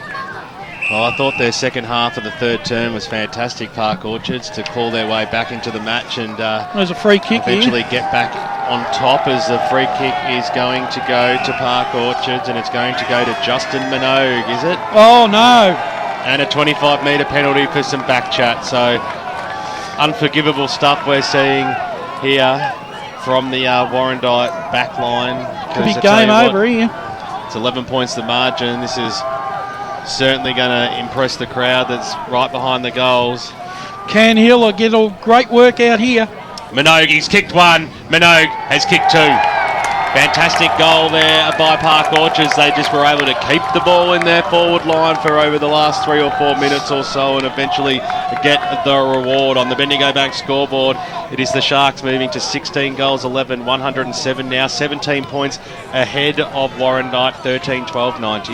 Michael Tout, at the end of the day, he's going to look at his side, and I mean, it's their lack of discipline that's cost them this game, because it was in the first quarter, their lack of discipline cost them 2 or 3 30-metre or 25-metre penalties, and then at a crucial stage of the game right now, they've done it again. Yeah, I was going to say, Ray, at crucial stages and at crucial parts of the ground where it's cost goals, it's been really costly today for the Bloods. Quick kick out of the middle there from Tom Fair, and Minogue on a long lead takes the mark. I think he would have got a free kick in any case. The umpire continues to blow the whistle. A free kick to Campbell off the mark. It was being held. Okay, so the free kick, the mark was taken by Minogue, but the free kick, in fact, was to Adam Gamble. In that case, advantage should have been played. Well, he's kicked 2 goals today, Gamble. Probably a little too far out for his third. Gives it all he's got with the kick, really sinks the slipper into it. And the mark's taken in the forward pocket by Hollower. And we've already seen him kick 1 from this spot today. He's kicked 2 for the game. Has a chance to make it 3, and just feel that the not the competitiveness, but here we go again. Another one. You're kidding me? No. That's got to be 7 now for the Park Orchards. Number 8 for the day. Unbelievable. It's farcical, really, by the Warrandyte side at the moment, and it just makes what would have been a very difficult goal a sure thing. Yep. Joel Hollower would have been tested where he was kicking that from on the boundary, but the 25-metre penalty puts him straight in front. He kicks his third of the day, and if you're a Park Orchards player, you would be letting the Warrandyte defenders know about it, I think, getting in their face, because it's just been so costly in this last quarter. They've been challenged today, Park Orchards, and they've conquered, and they're going to, and now that sends a clear message out to the Division 4 that this side are the real deal this year, and they're going to take a lot of stopping. 24 and a half minutes gone. You'd think that is enough now for Park Orchards. They will go on and win their 6th game in a row. A fantastic effort by the club on a day where they'll take home 3 wins. As charging through there was Johnston, got the handball out wide to Nicholson, who's been good. He was ripped down into tackle, though, from another player who's been superb today. And Soldy, the umpire said it was advantage played, so the ball's up towards the Barrett direction. He hit the deck. Got met quite heavily too. Umpire said play on. Getting out of trouble there was Crome. Bangs it on the boot up towards the wing position. They've got the numbers, the Sharks, and Nicholson. I tell you what, he's probably going to be in my votes, this boy. He's been fantastic today, Brad.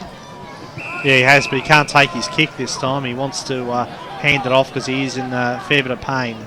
Ray, what are you trying to say? I said I agree with you, mate. Nicholson is in the votes. Rightio. That's why I'm so surprised you agreed with me. As the kick goes towards Luke Turner. Short passes on. They might just eat up the clock a little bit here. Campbell Crome.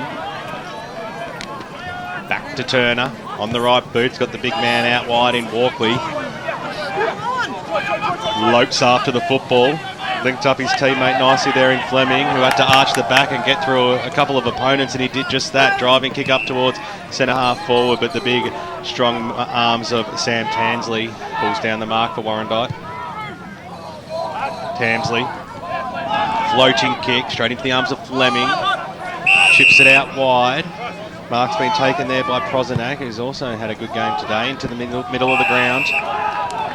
Seem to be having a little bit of fun here, don't they? Johnston backwards to go forwards, finds Christian Fair on the right boot now, searches out wide for his brother, finds him. Brother's working well. Christian gets it back from Tom on the right boot, drives it up towards the half forward line. Nearly a good one-hander pulled in that time by Messina, couldn't quite do so. At the back of the pack, it's been picked up there by Ansaldi. Will be Warrandyte's best player today. Links up nicely there with the teammate in Harris on the right boot. Kicks it inside forward 50. It's a one-on-one situation. Barrett has two players to beat now because charging through over the back and rushing through behind was the big man Aaron Chambers. So this game is done and dusted. Park Orchards lead at 113-91. Ray, the value of having three big men in your side, is it hurting Warrandyte? I don't think it's hurting them, Brad, but I don't think they definitely cannot afford to have them all on the ground at the one time. Fair's kick to the outer side. This is Dunn. Dunn again takes possession. Little handball to Evans, who was massive in that second quarter, but it's been pretty quiet in the second half, Lee Evans. Free kick here goes and another one to Fair, and it is yet another 25-metre penalty.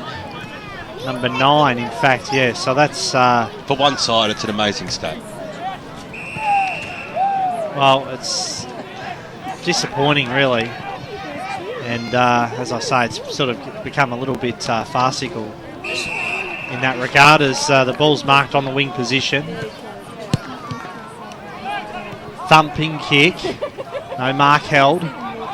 Dying stages of this game here at Domini. In fact, the siren sounds to end the game, and a great win for Park Orchards, who remain undefeated in season 2014. 17 goals, 11, 113. They've defeated Warrandyte 13-13, 91, and they have won by 22 points on the Bendigo Bank scoreboard. A great result. Looks like there's an injured player there just on the final siren. We'll check that one out shortly, but congratulations to Park Orchards, who continue their unassailable run in season 2014. It's crossed down boundary side thanks to Akira Urgent Care, because Tim Cotton will be talking to a very happy and probably relieved coach, John Brown. Yeah, John, must be absolutely stoked, mate. They really challenged you today. Great to get over the line.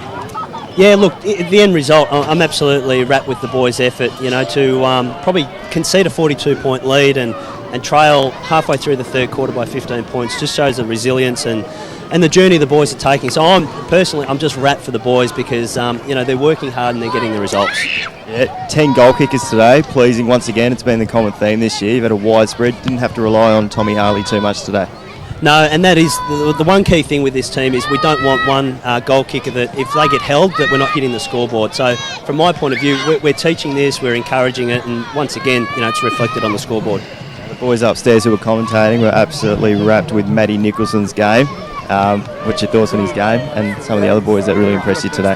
Yeah, look, Nico, number 15, this is his first senior game this year. He played some seniors last year, but there was some areas of his game we wanted improvement in, and he's been knocking on the door for the last 3 weeks. He's been unfortunate because we have been winning. We lost Liam Bahaja during the week, so Nico got the opportunity to come into the side today and was outstanding. I was wrapped for him, and we had some pretty good contributors across the ground, so I don't want to single them all out. I just thought it was an even day for 3 quarters. And 6-0 now, John. Can we bring out the F word yet or not? 1 week at a time. Typical coach's cliche. Sorry about that. Good on you, John. Thanks again. Well done, mate. Appreciate it. Thanks, guys.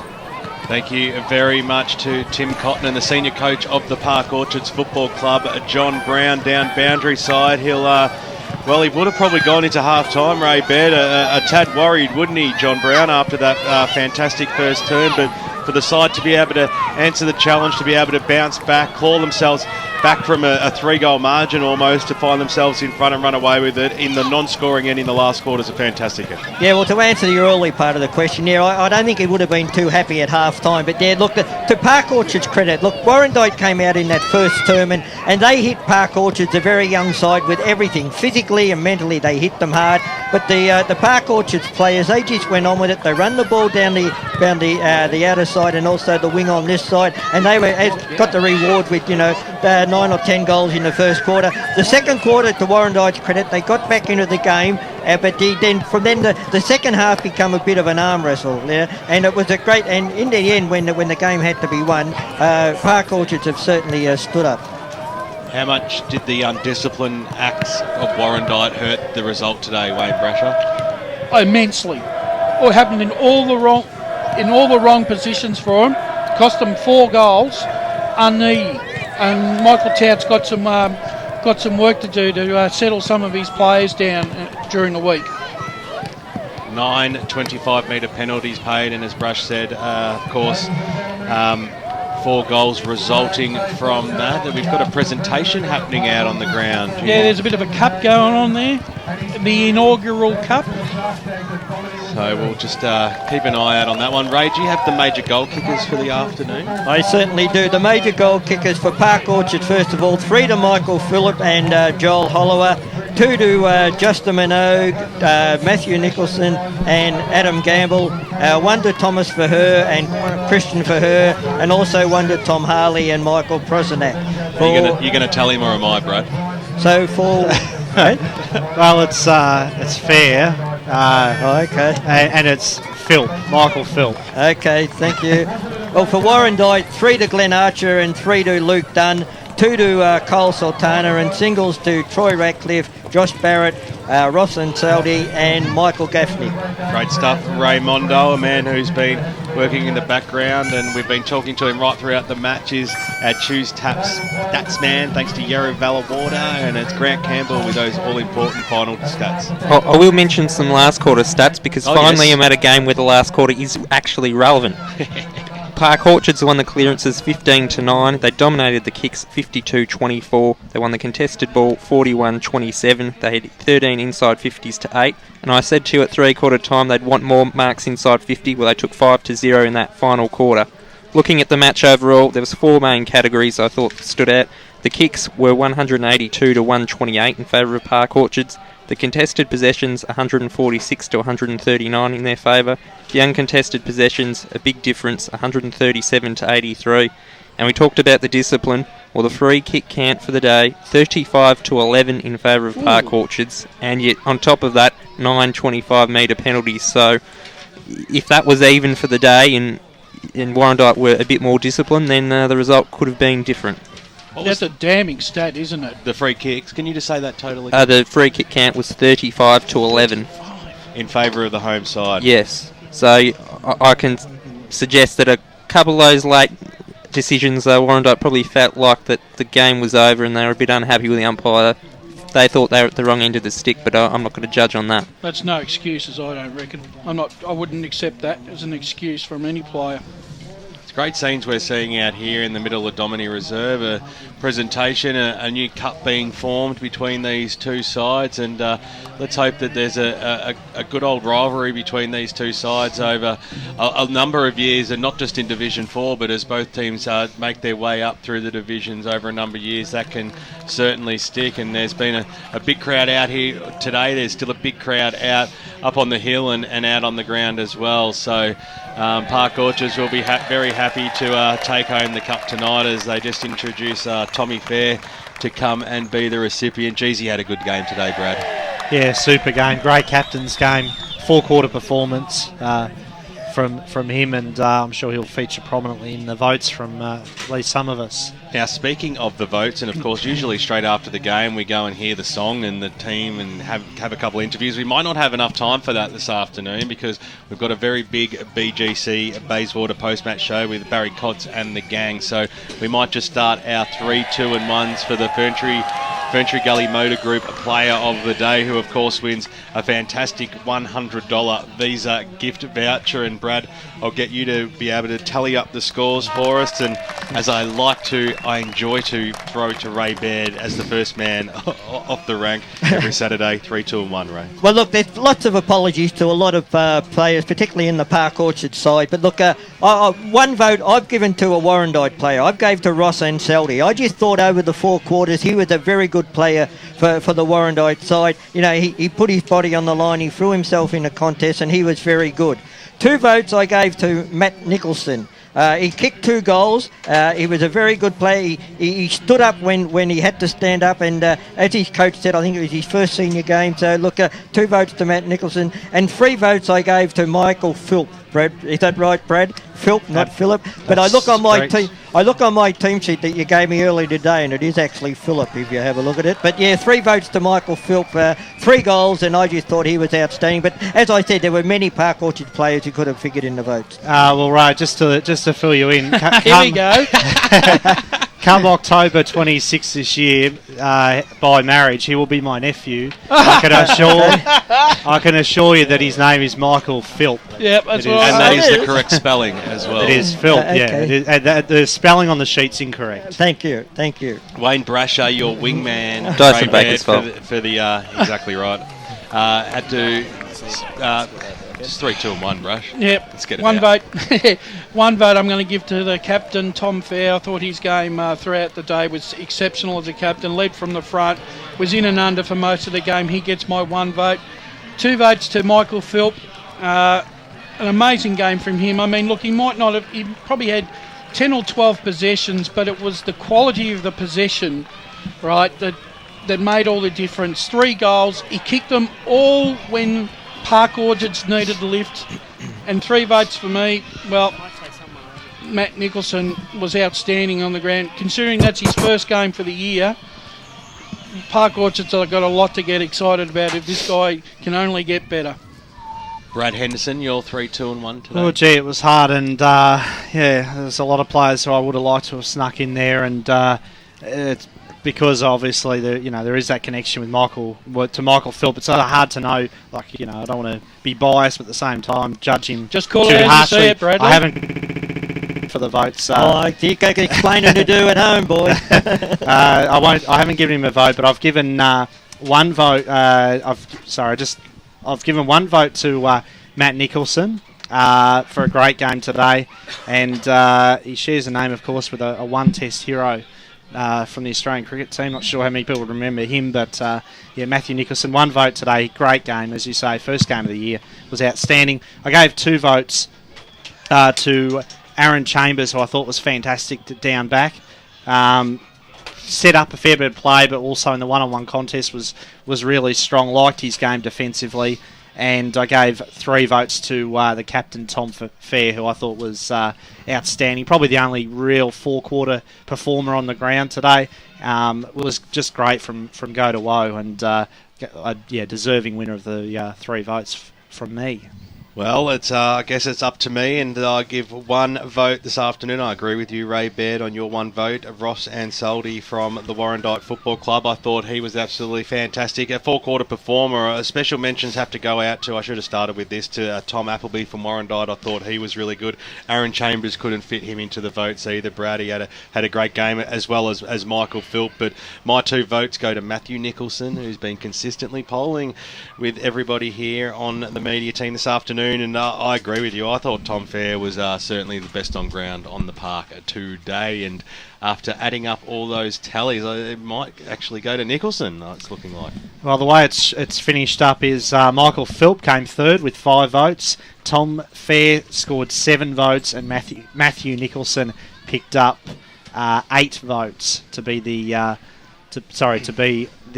Ferntree Gully Motor Group Player of the Day. So a $100 gift voucher going to the player who played his first game for the season, Michael Nicholson. Congratulations on that. To Ray Baird to choose the Trojan workhorse of the afternoon. Thanks for throwing me under the bus, mate. Don't worry about it, Brash. You choose one. You do it, Brash. Okay, yeah, I reckon I think Tom Fair is the Trojan horse of the play.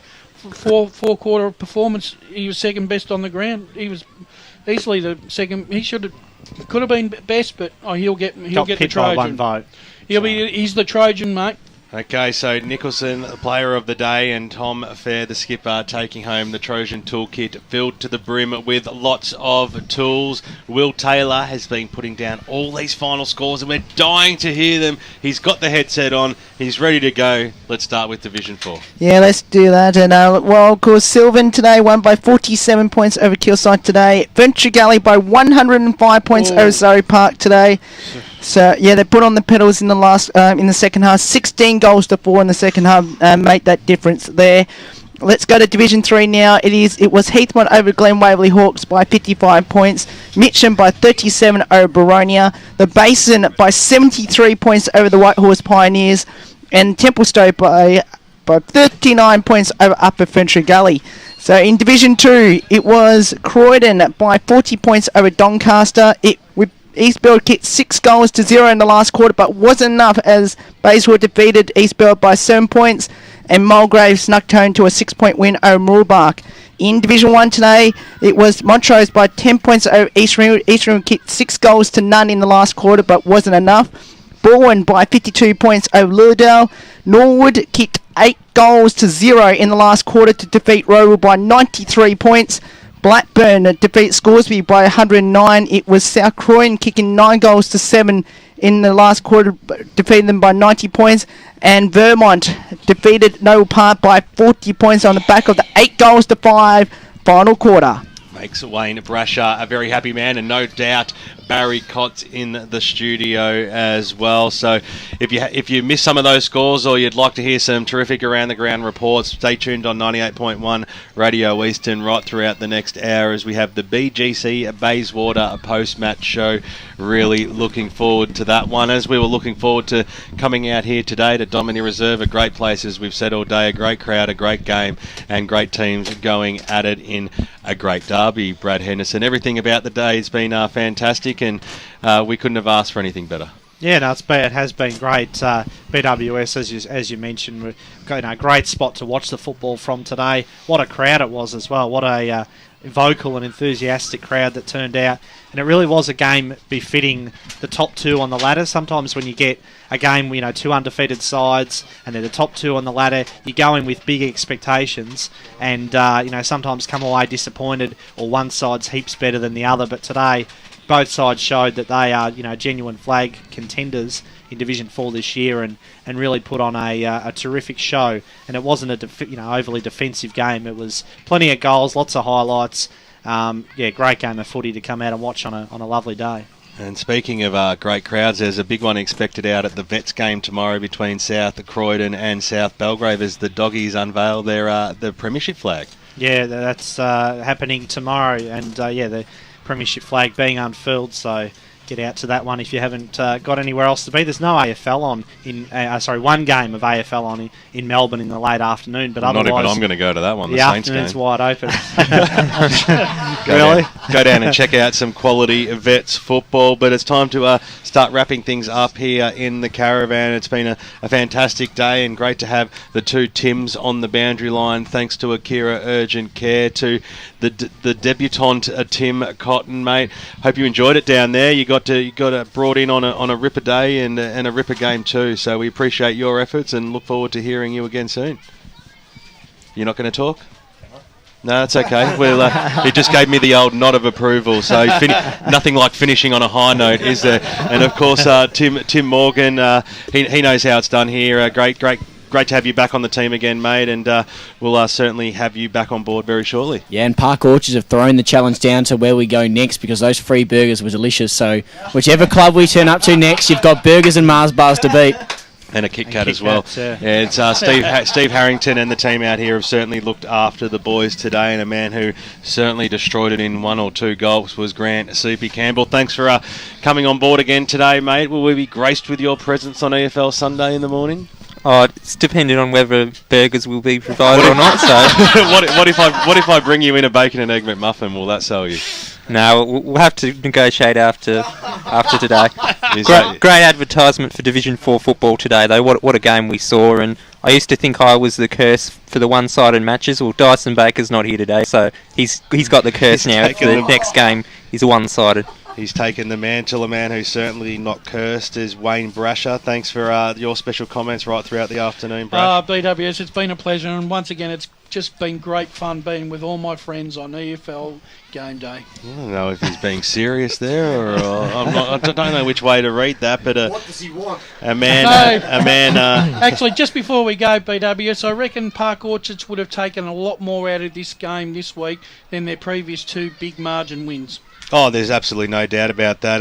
A tight game. It had everything for them. Instead of being able to run away with games because they've been starting so well, they were able to get a lead, lose that, and then find themselves in an awkward position and be able to come back and take home the points. To Ray Baird, my little mate, who every second day we generally spend time together and talk some football. It's been a good afternoon, mate, and 12 hours sleep, and we'll do it all again on EFL Sunday. Yeah, I'll be there tomorrow morning with bells on. But no, what a great game it was. I have to add that. And as you said, look, Park Orchards, they certainly looked after us here in the caravan today, and thanks very much. Yep. Thank you very much to Brad Henderson, who's returned to the EFL Media Team for God knows how many years, but it's great to have you back on board, and it'll be great to have you in the host chair tomorrow morning. Yeah, thanks, Ben. Looking forward to tomorrow morning, dissecting all the action from not just this game, but the 19 or 20 other matches that were played this afternoon. And BWS, they don't call him the accurate one for nothing, do they? They certainly don't, and they don't call Giggles for nothing either. Bruce Press